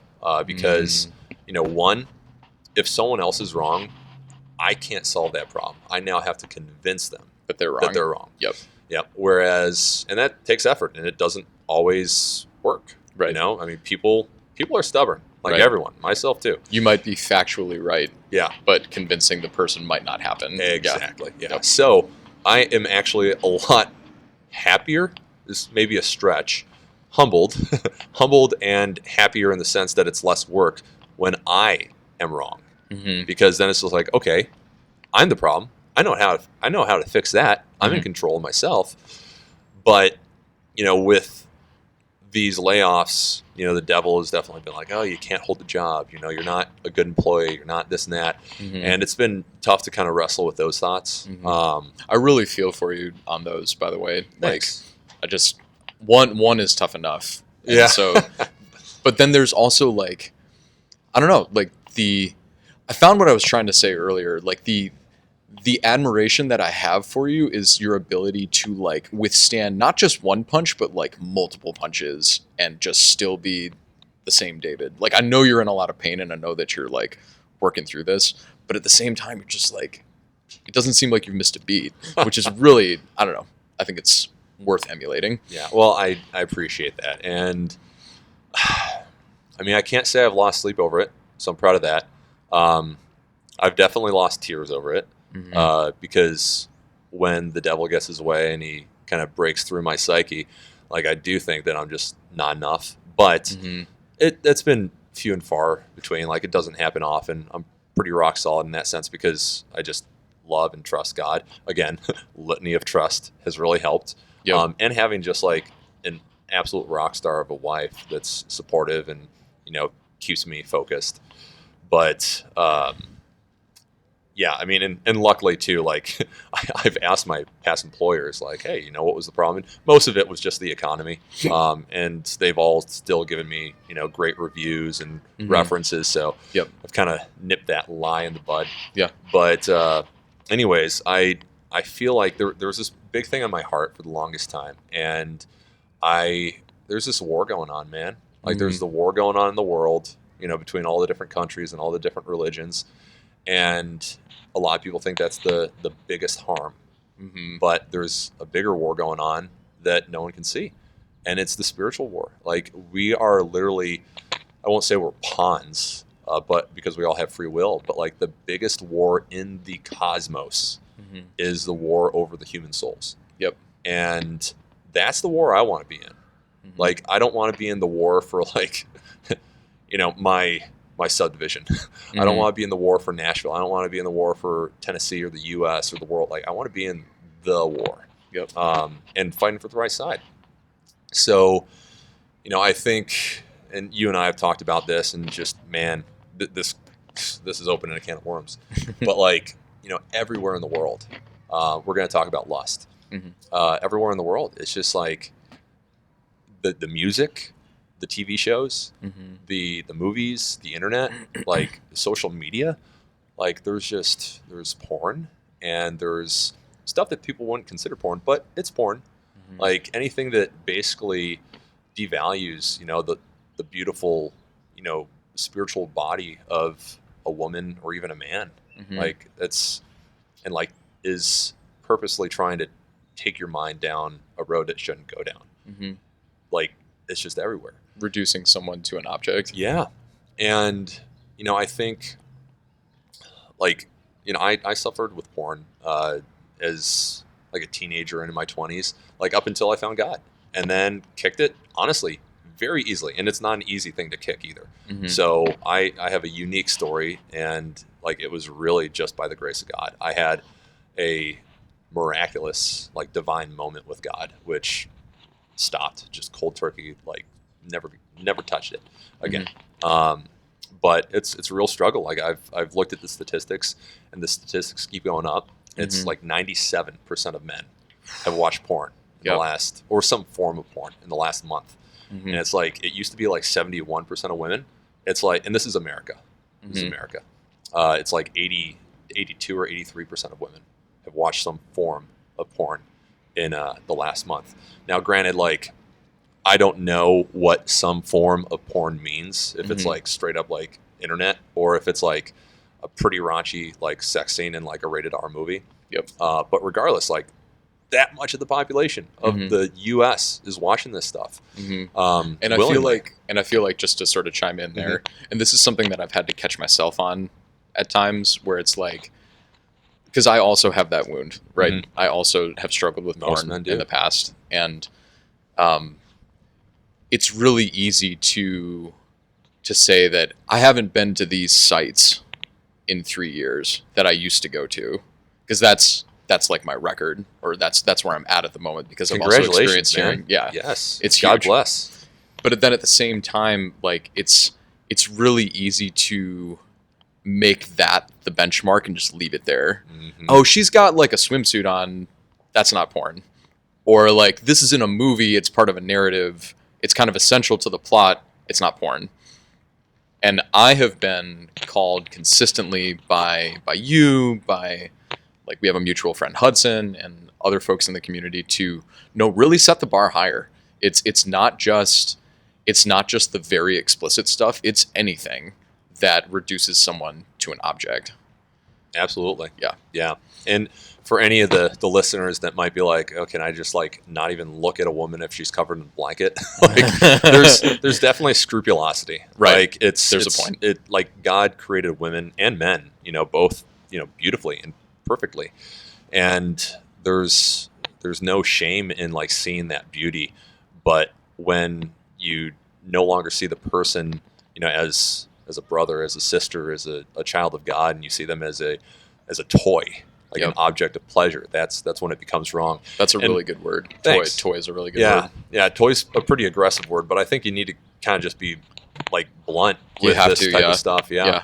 But yeah, I mean, and one person can, wear an article of clothing, and I'm not saying that like, wearing an article of clothing is porn, but like, they can wear it to where it's, you're probably going to make some men walking by sin.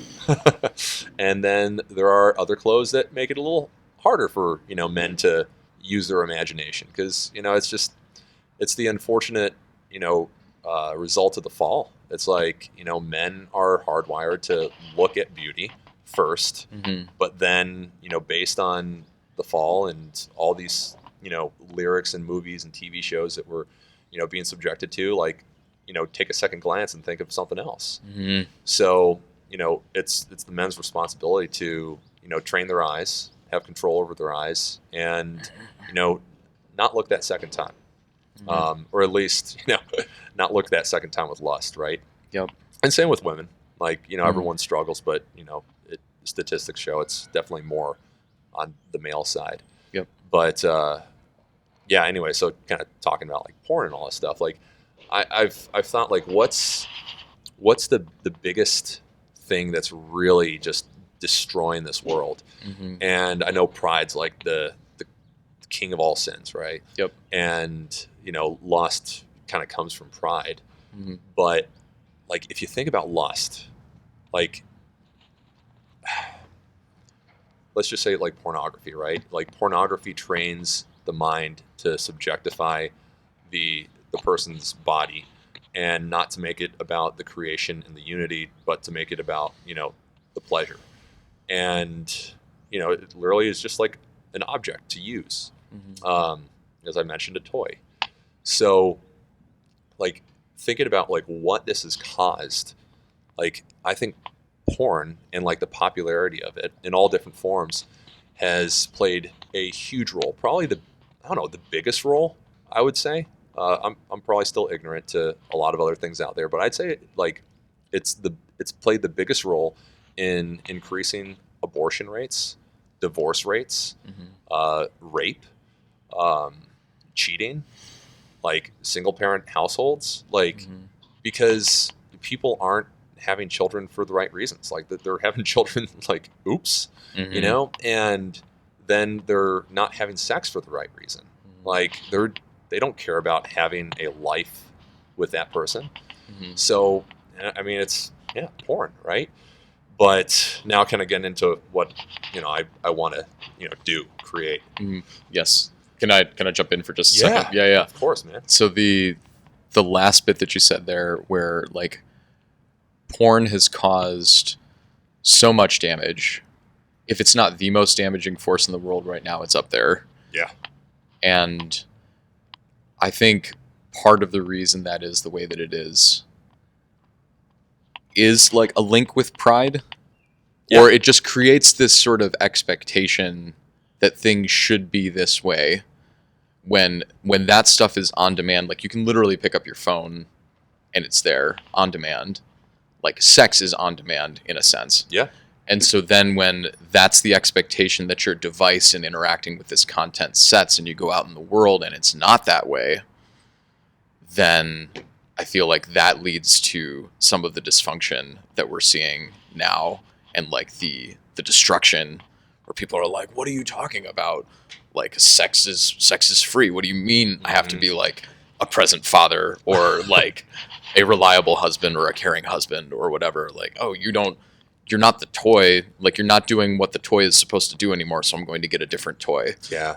I feel like that. And I'm kind of just speaking off the cuff here. Yeah. But yeah, no, I agree. You're spot on. And okay. like there's obviously explicit things where it's just like people watch these and they know they shouldn't be watching. Right. And it's just like, yep, this is just Pleasure Town. Right. But then there's other things that are way more subtle. And like you think about all the good old TV shows that we watched in like the 90s and like even the 2000s. It's like the dad's like checking out all the women, and like the woman's complaining about her husband. Right. Like, the husband's just like lazy when he gets back from work and he doesn't really want a relationship with his wife. And he's like, oh yeah, she's just nagging me.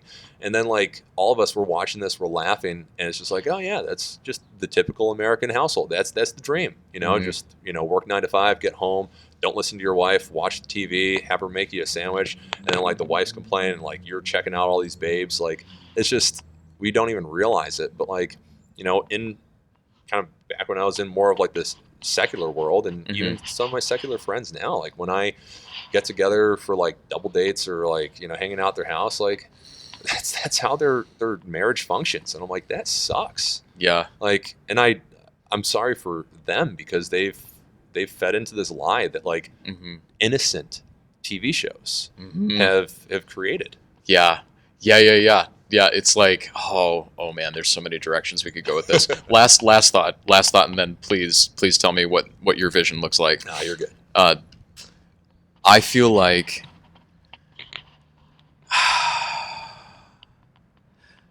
if you don't have an internal compass like faith to guide you, or the Holy Spirit, or relationship with God to guide where you set the bar in relation to the content or the influence from the secular world that you allow in versus keep out, I feel like the default that a lot of people fall into is, okay, what's the worst? What's the most explicit? That's out. Yes. What's maybe one more layer? That's out. Everything else is fine. So like, even though like, oh yeah, we're a good Christian household, we don't allow pornography or like R-rated movies into our household, but our kids still watch The Simpsons. There's lots of stuff like that in there. Yeah. Kids still watch Family Guy or whatever shows are popular now. I like my TV knowledge is a little dated, so Yeah. No, you're fine. I mean, I live under a rock. I don't watch TV or hardly any movies. But yeah, I completely agree. And I think one thing that Christians are really good at is finding loopholes and justifying. Yeah. Yeah. Those two words actually got brought up in our Exodus 90 meeting yesterday, because it's like, yeah, like we're giving up so many things, and it's like, oh, kind of found a loophole. Yeah, so it's just like, yeah, just the justifying. Whereas like people in the secular world, they really don't do that as much, because they're like, hey, everything's kind of free game. Like it's a buffet. I can do whatever I want. Yep. But yeah, so I hate porn. Just putting that on the record. Same. And you know, all these big issues too. Oh, geez. Like, okay, so like, you know, everyone, especially like the Christian sphere, it's just like, oh yeah, like, you know, abortion. It's like the worst thing in the world, which it is, like killing of an innocent baby. And then, you know, infidelity, rape, all this stuff. Like it's terrible, man. And like it's caused also the breakdown of the nuclear family, like the husband and wife, which is like designed to be the most powerful like unit in God's creation, right? So it's like porn also has split the husband and wife up. So I think it's just, yeah, porn's like the worst. Absolute monster. Or lust is the worst. Yeah. And porn is one of the most popular avenues of lust, right? It's what is really fueling the fire. Now, vision. Yes. If I could, you know, destroy all the porn in the world, I would. And I'd, you know, get up on a stage and, you know, yell it from a loudspeaker. But probably wouldn't go over too well, because a majority of the world would be like, no, it's my right. I can do with my eyes what I want. Like, I can do this, you know, behind closed doors. It's not affecting anyone. Little do they know it's affecting like everyone. But I don't think that many people would rally. Like a lot of people would, but like in the percentage of the population, not that much, because a lot of people would be like, that's a cool idea, and not really do anything. Exactly. Yeah. So another industry that is actually married to the porn industry, and it's an illegal industry, is the sex trafficking industry. And sadly, this is an interesting statistic. So I've got all the stats. So porn is the second highest profiting legal industry in the world, under tech. Okay. And it's isn't it worth like more than the total revenue of the NFL, yes, MLB, or no, NFL, NHL, and NBA combined? Yeah, like annually? 3 of the big sport things. Something huge like it's just nuts. And it's projected to actually pass tech by 2030.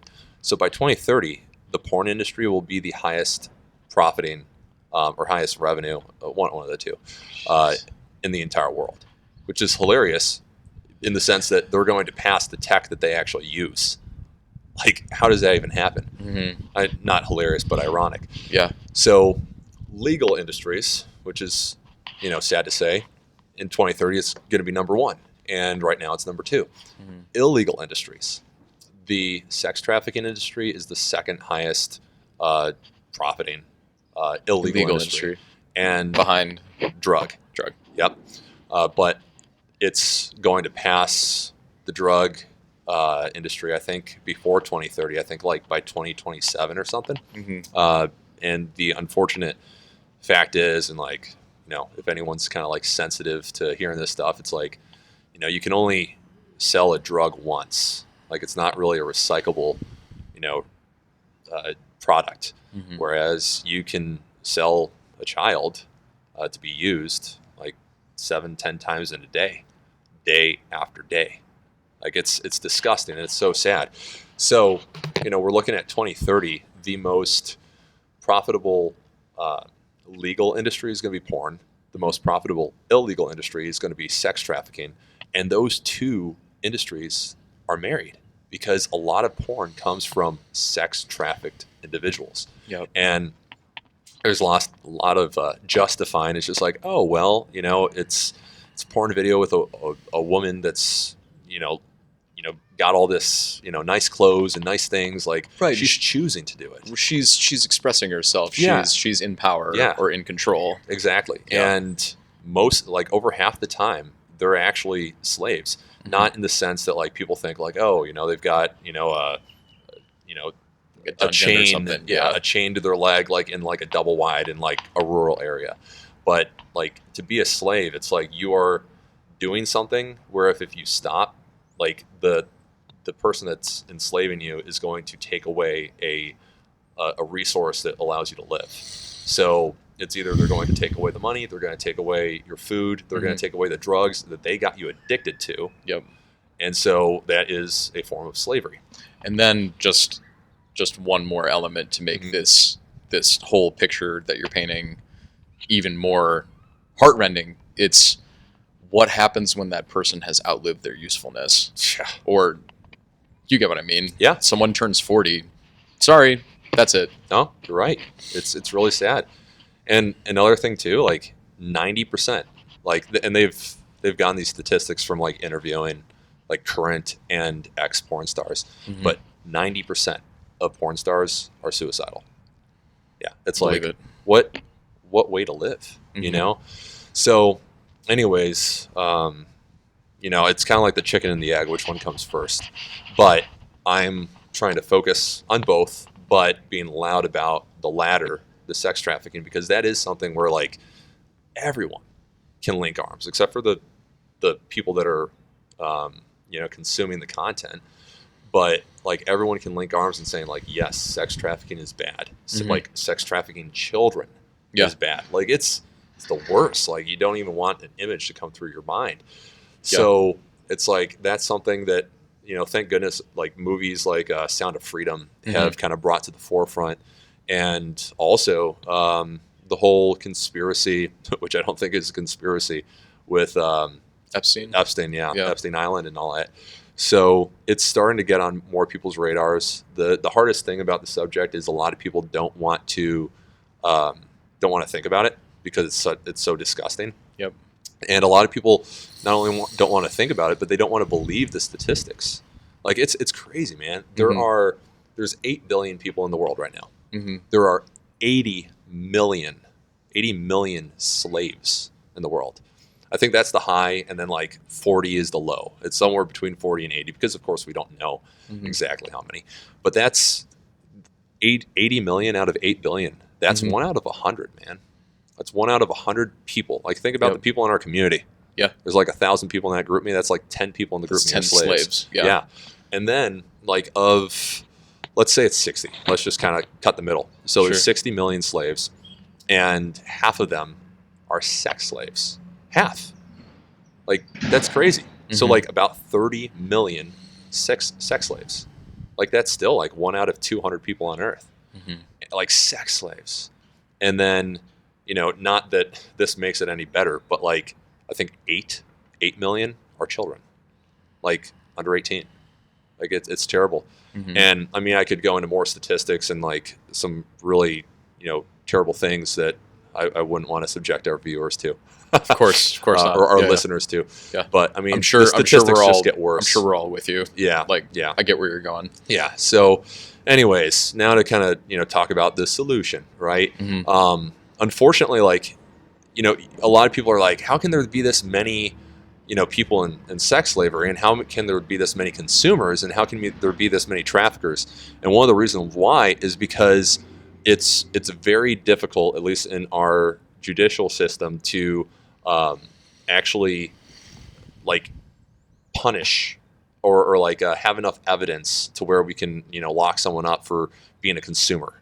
And then even with like trafficking, like there's a lot of red tape to where there are a lot of traffickers that just kind of like fall out through the process of trying to get them convicted. And so one of the biggest issues is there's such a high reward because there's so much money to be made. Because like, man, dude, it's terrible. It's like on average, like basically buying a kid for a day is like $100,000. Yeah. And so like there's so much money in it, and there's so little risk.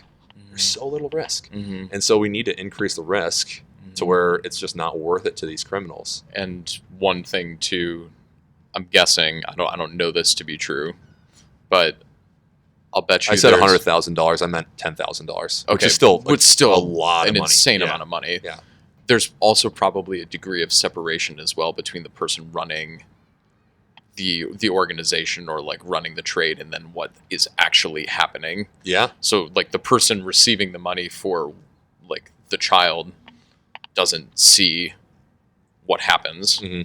And so they're like, like, you know, like I feel like that reality, if they were intimately familiar with the lives these children are leading, it would be much, much more difficult for them to sleep at night. Maybe? I don't know. Honestly, like they're so far removed from. That's what I'm talking God. about. Oh, I see. Well, yeah, I was saying from God, because here's the thing, like, you know, I think we've all like. There's shows on like serial killers that get so many views. Like how do shows on serial killers get so many views? It's because like our minds are just very curious as to like how these people think. Yep. And it's because it's so foreign for a lot of us. Where it's just like, wow, like I could never think like that, or I could never, you know, put myself in the mind of a serial killer. And that's just it. It's like we kind of think like in our bubble of a community, it's just like, oh man, I can't imagine anyone, you know, doing that. Well, it's because we don't surround ourselves with those type of people. You know, I'm sure if we, you know, lived in a different area where like the bar's in a different, not even a different height. It's like in a different, different area. It's, you know, bar's it's not a even different a bar. universe. It's bent. Yeah, it's a bent bar. It's a different bar. You know, then we might be able to gain a little more insight on like how these people can actually think to do these things. Yep. But it's just, and I'm just like speculating. Yeah, no, you're good. But and this is one thing that I've tried to do. I'm like, you know, how where could I, you know, how would I even get to that place? Yeah. But there's like a bell curve, or not a bell curve. Sorry, there's a pie chart on like different ways that like these people that are pedophiles and like, you know, viewers of this type of porn get to that place. And the two biggest pieces of the pie is one, just starting with like softcore porn. And then that loses its novelty. Ramping it up. Then it goes to hardcore, and then it, like eventually they just don't stop. And it's like a gateway drug. And like they just need something to, you know, excite them. It's just disgusting. But then the other big pie chart is actually childhood trauma.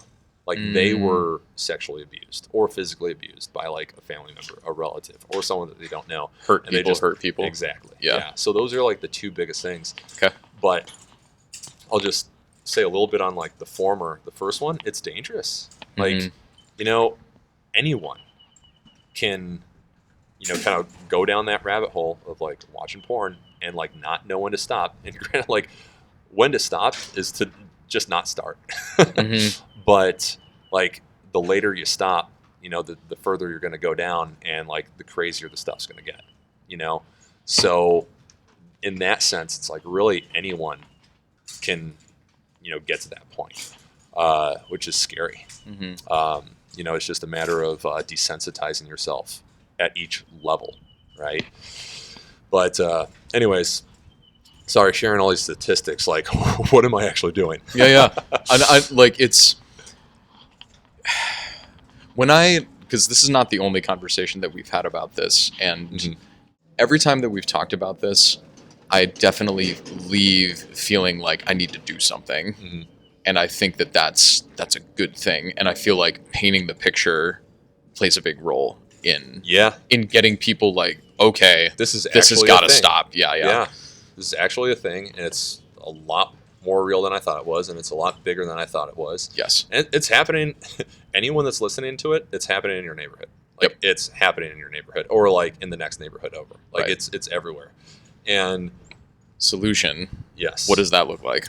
Solution is kind of twofold: raising awareness and raising funds. Okay. Raising funds for the people that are, you know, kicking down doors and rescuing these children. To actually like go on these missions, but then also like the aftercare of getting these children to like not view their bodies like in such a distorted way. And like it's sad because like, one thing that I want to do is, give them fitness, right? So they can learn to love their bodies again, because like, you do this, you get pulled into this slavery, like you hate your body. It's like, I mean, I've read and all this stuff, like, different people that have come out of slavery, talking about how difficult it was for them to just look at themselves. And it's really sad because it's not their fault at all. So anyway, so I'm creating a business called the Rescue Coffee and Fitness. Okay. So it's basically 3 legs. It's the easy stuff that I really don't care about as much, but it's my kind of level of, or my line of expertise, is it's going to be a gym. It's going to be a coffee shop. And that's where the fitness and the coffee come into the title. But then the rescue, it's going to be philanthropy. So it's going to be kind of like the Firehouse Subs model, where it's like 10% of every penny that Firehouse Subs makes, they donate to local fire departments. And so 10%, and then God willing, as this thing grows, more than 10% of every penny that comes through this business, this organization, is going to go towards already existing nonprofit organizations that fight child sex trafficking. That's tremendous. So and so that's the rescue part. So right now I'm currently, in communications with a bunch of local organizations that fight anti-child sex trafficking, or fight child sex trafficking, and then national ones too. Because trying to kind of figure out who to write this check to, how that's going to look like, and then also doing like additional fundraisers where like you do just like an event that raises funds, and like 100% of it goes to these organizations. So the whole idea behind like coffee and fitness, it's like, well, those two things in themselves are American pastimes. Like, people are looking for community. They're also like, we're more health conscious than we've ever been in like just the existence of mankind. And so statistics show, and like, this is my industry, I've been in fitness for 15 years now, that like boutique fitness studios or group fitness studios like CrossFits, Orange Theories, F45s, row houses, cycle bars, all that stuff, it's the most popular thing. It's more popular than the box gyms. It's more popular than personal training, because box gyms, there's not as much of a community, and personal training, it's super expensive. And it's you have this personal coach, but it's not really a community. So anyways, it being kind of like these small group classes, that's kind of like the niche market.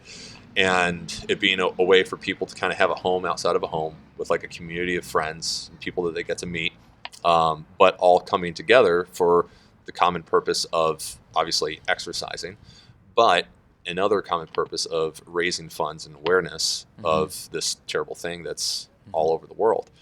And the coffee side is to basically like give the members that are like doing the workouts a place to relax when they're not doing their workouts, whether they come in for a workout and then they relax over in like the coffee shop, or people are just kind of coming in and enjoying coffee, kind of like Honest Coffee in L&L. That's kind of like my vision for it. So anyways, it's going to be a gym. It's going to be kind of like AstroTurf, kind of like CrossFit-y, and then thick pane glass for sound barrier. You'll have the coffee shop, likely going to be partnering with Muletown Coffee down in Columbia. So it's a premium coffee that they use. So it's not going to be like, Folgers or Dunkin'. Not ripping on them, because I still love, their coffee. Just have to add a couple of training wheels into it, like a lot of sugar, a lot of half and half. We're just doing top shelf. Yeah, top shelf, baby. And then you're going to have this kind of workspace and lounge area where people can come in, do remote work, also have like Bible studies and, just lounge and relax. And then there's going to be a stage in the back where I want that stage to constantly be used every evening for talks on how to raise awareness, how to look out for, possible trafficking in your community. I want it to also move into how porn affects the brain and how porn affects the way that we look at people when we're and how we're intimate with people too, emotionally and physically.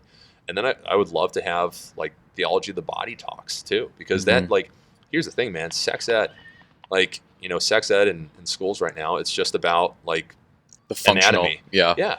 It's not about like, man, like theology of the body. That's the sex ed everyone needs. If everyone, if every child was like mandatory, like has to go through theology of the body, Mhm. like in kind of like a watered down, easy to digest, like, young teenager, like modules Sort of or format. whatever. Yeah, format. Like, I think that we'd see a huge shift after like 1 or 2 generations Mhm. of, abortions, Mhm. rape, divorces, like all those things going down. This is what your body represents. This is what union with a member of the opposite sex represents. This is the symbolism of what you're destined for through that act. Ultimate unity with the Trinity up in heaven. Yeah. So yeah, that's tremendous. I think we would see huge shifts. And this whole picture that you're painting, I think, is really compelling as well. A couple of different ties into the cultural moment that we're in. Coffee, fitness. There's the mission, which I think plays in really well too. I feel like the community. I don't really have. You know what? I'm gonna just cut that part out. Yeah, just yeah. You're good. Is there? So here's a question. So I know that you're in like the initial stages of like building this thing out, and it's gonna be. Do you have like a launch date in mind, or one that you can share now? Okay. Yeah. Well, there's kind of 2. I'm on the fence between 2 different avenues. Okay. And one is kind of like the foot in the door. One's like the door in the face. Okay. So like, foot in the door is just like, okay, I need to kind of build this thing up and really make it like consumer ready, I guess. Yep. Where there's, an ample amount of funding. It looks nice. It's not kind of like this watered down, gym where it's just Right. like, it's not like, because we've got our beautiful community, but like that's not who it's only going to be for, right? Right. Like, and eventually I'd want this to be a franchise, Mhm. because if we just get Nashville hooked on this mission, it's like, okay, that's Who knows where it goes from there? yeah, like that's just one hub that's kind of raising awareness for like, sex trafficking. And so nailing that first impression matters a lot. Yeah. Because this is the introduction to the brand, and if it's watered down or something along those lines, then Yeah. maybe it is. Right. And with that, like, I'd need more funding, more people involved. Yep. It would take longer. And hopefully, if, God parts the sea for me, like we could get this thing open in December, somewhere between like November and January, because there'd be like the build out. But it would be more expensive because it'd probably be in like a commercial building, Yep. Or in a lot that's more expensive because it's just better traffic.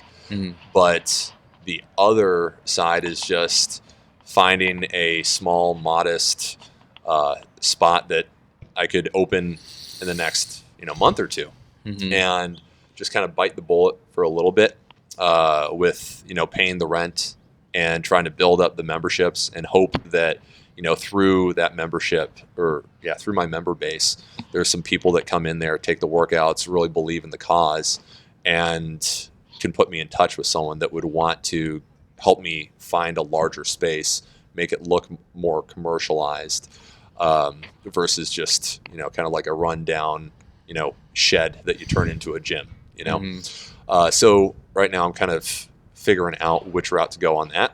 One's a little faster and high risk. One's a little slower, less risk, but also like you need more things to kind of line up. You need the big investors. But I've got a team of advisors that, one's a coffee shop owner, which is Chris Coyne. He owns Muletown Coffee. And then one that's a CrossFit owner, Steve Gillos. He owns the CrossFit up in Lebanon. And then Mathew Hayes, who I mentioned earlier, he's on that team. And then there's I think that's it right now. Okay. My friend Isaac, he's helping me with the accounting stuff, kind of going over the numbers. He's a CPA? Yeah. This is really cool to see, like, and like, this is not the only conversation you and I have had about this. And it's cool to see like the vision sort of evolve over time, and like you get additional pieces. I have 2 questions. Yeah. Number one, Because I feel like the admiration piece kind of plays in, where you sort of rope in people that, hey, like, you have this expertise in this area, you've done this before. How do those other elements, like there's legacy too. I might have just answered my own question. The legacy piece is, I want to provide for my family, sure. Create this enterprise, leave that to my kids, sure. There's also the grander mission, the broader mission of stopping something heinous that's disfiguring the world around us. So that's the legacy portion. What's the walk been like so far? Like, what's your internal state? Like, how does David, like, obviously you're passionate about it, but what's your day-to-day sort of look like as you're building out this vision? Yeah. Well, with the legacy first, I'd say the legacy is, at this point, it's really just about creating security for my family. Mm-hmm. And hopefully, if this thing, I mean, I've got kind of like the 1 month plan, the 1 year plan, the 10-year plan. Right. You know, if this thing really takes off, which I want it to, and hopefully enough people with the same vision will help this thing, you know, kind of explode. Because, I mean, if it starts with one location, like here in Nashville, and then, you know, you get one location in, you know, 50 cities, then it's like 50 communities now that are working to raise funds. Raise awareness. Not going to be a whole lot of funds, but you know, really raising awareness and having this, you know, be part of their conversation. Like, you know, having, you know, them wear the clothes that say rescue, have, you know, conversations, you know, spark between them and their friends, like all over the country. You know, that's the vision, because I think just more people need to be aware of it. We're going to be able to create more awareness than we will be able to create and raise funds. But maybe I'll put my foot in my mouth. I hope I do. Maybe, you know, there's some people that are like, yeah, let me just write a big check. But from your lips to God's ears. Yes. But as far as like leaving a legacy, you know, it's just like, you know, the Joniaks did this. I could care less about that now, man. Sure. Like, I would honestly love for like my title to be like, what, CEO or founder, and then like colon for the name, and then just put nobody. Like, honestly, I want to be like behind the scenes, but still like, you know, feeding this thing. But, you know, really, you know, I guess it kind of circles back to like wanting to, you know, get to the Olympics for my dad, to like make my dad proud, and like, you know, put his name like in the history books, like this now. And I actually had like a really emotionally vulnerable moment with Mary Grace like a month ago, where I just broke down crying. And because, like, you know, she was asking me like, why do I want to do this? Like, what is like the deepest reason for this? And I like broke down crying, and I said, I just want to make like God proud. Like, I want, when I die, you know, for when I meet God, you know, he says, you know, thank you and well done, my loving servant. I think I butchered that. There's usually a line. Yeah, well done, my faithful and loving servant, or something like that. No, that's right. That's right. Okay, thank you. But I mean, that's the biggest. I have, and I hope everyone can have the relationship with God that I do. And I know there are people that have been with the faith way longer than I have, that don't have the relationship, that struggle with the relationship, and there are people that have, you know, been with the faith shorter than I, that have a bigger relationship. And of course, like, there's isolations and desolations. What's that? Oh, like peaks and valleys. Yeah. It's oh my gosh. There's 3 different phases to the spiritual life. I think this is St. Ignatius, and I might butcher this. Hudson is a good person to ask. Hudson knows this one really well. Hudson knows so many things. But it's like there's the purgative way, where you're sort of shedding off the old self that was a slave to sin. God is sort of freeing you from different pharaohs. Then there's the illuminative way, where you're growing in grace. Now that that sin is out of the way, you're growing in grace, and you're learning what it means to live a life as a disciple of Christ. But then there's the unitive way, where all of those consolations are gone, and you're sort of left out on the ocean and it is pitch black. It's not necessarily choppy. Yeah. It can be choppy, but it just feels very, very alone, and God seems distant. Right. But God is oftentimes doing the most important work on you during those times when it seems like he's the furthest away. Right. And those are constellations? Those are 3 different phases of the spiritual life. I believe Okay. it's St. Ignatius. It's purgative, illuminative, and then unitive. Okay. Hudson Martin. Good Hudson person to Martin. ask there, Okay, yeah. Well, Love anyway. you, Hudson. Yes, love you, Hudson. I loved listening to that podcast of you and Hudson. Oh, that was too. such a good one. Yeah, yeah. It was. Wasn't that the first one? Very first episode. Yeah. My second question, and I feel like we're coming to the end here, unless Yeah. there's other stuff you want to touch No. on. But And I kind of skipped what my day-to-day looks like. So Oh, yeah. Sorry about that. That's okay. Do you want to touch on that real quick? I'll remember it. What's the second question? Well, I think the second question is a better way to end the episode. So, Okay. All right. what let's does go your to day-to-day look like? Yeah, no, the day-to-day. Well, and here's the thing. Like, I don't want to make this sound easier than it is. And like, oh man, like, everything's just falling in line for David, because it's tough. And like, I still have no idea how this is all going to happen. I have a decent idea, but I'm a husband, I'm a father, and number one most important thing is being able to provide for my family. And like, I need to have an income. So I am still simultaneously applying for jobs, full-time jobs and part-time jobs, just to have a backup plan. So that's kind of part of my life right now, is just applying and following up and trying to figure out, okay, like, where am I going to make my money, at least temporarily. But then as far as getting this thing up and running, right now I'm hosting morning park workouts Monday, Wednesday, and Friday at different parks around Nashville, and it's for free. I set it for free before I was unemployed, but also I'm just doing it for the community because I don't feel like there's a whole lot of kind of fitness focus in our community. I know we're all pretty active and going out with everybody and doing fun things. I mean, there's a bunch of volleyball and ultimate frisbee, and we go to church functions and brunches. But fitness is really important, and getting these foundations in our 20s and 30s is going to set us up for our 40s, 50s, 60s, 70s when things don't work as well. Yep. So just wanting to educate people on how to use their bodies, and that's a big part of the workouts, is just educating people too and giving them the tools, but also getting the word out on rescue. So I dropped one little advertisement. Hey, I'm going to be doing this, and 40 people jumped in. Yeah. That's huge. Yeah. So I've been really blessed with that. And about 20 of them have been coming to the workouts, not all at once, but it's also pitch black at 6 a.m. this time of year and 30 degrees. The first 2 weeks of our workouts were 26, 27 degrees. Yeah. So hopefully once it gets warmer, lighter, and I start actually marketing this thing, more people start jumping in. But then I'm also working on those relationships with organizations that are already in the fight, and just doing a lot of networking.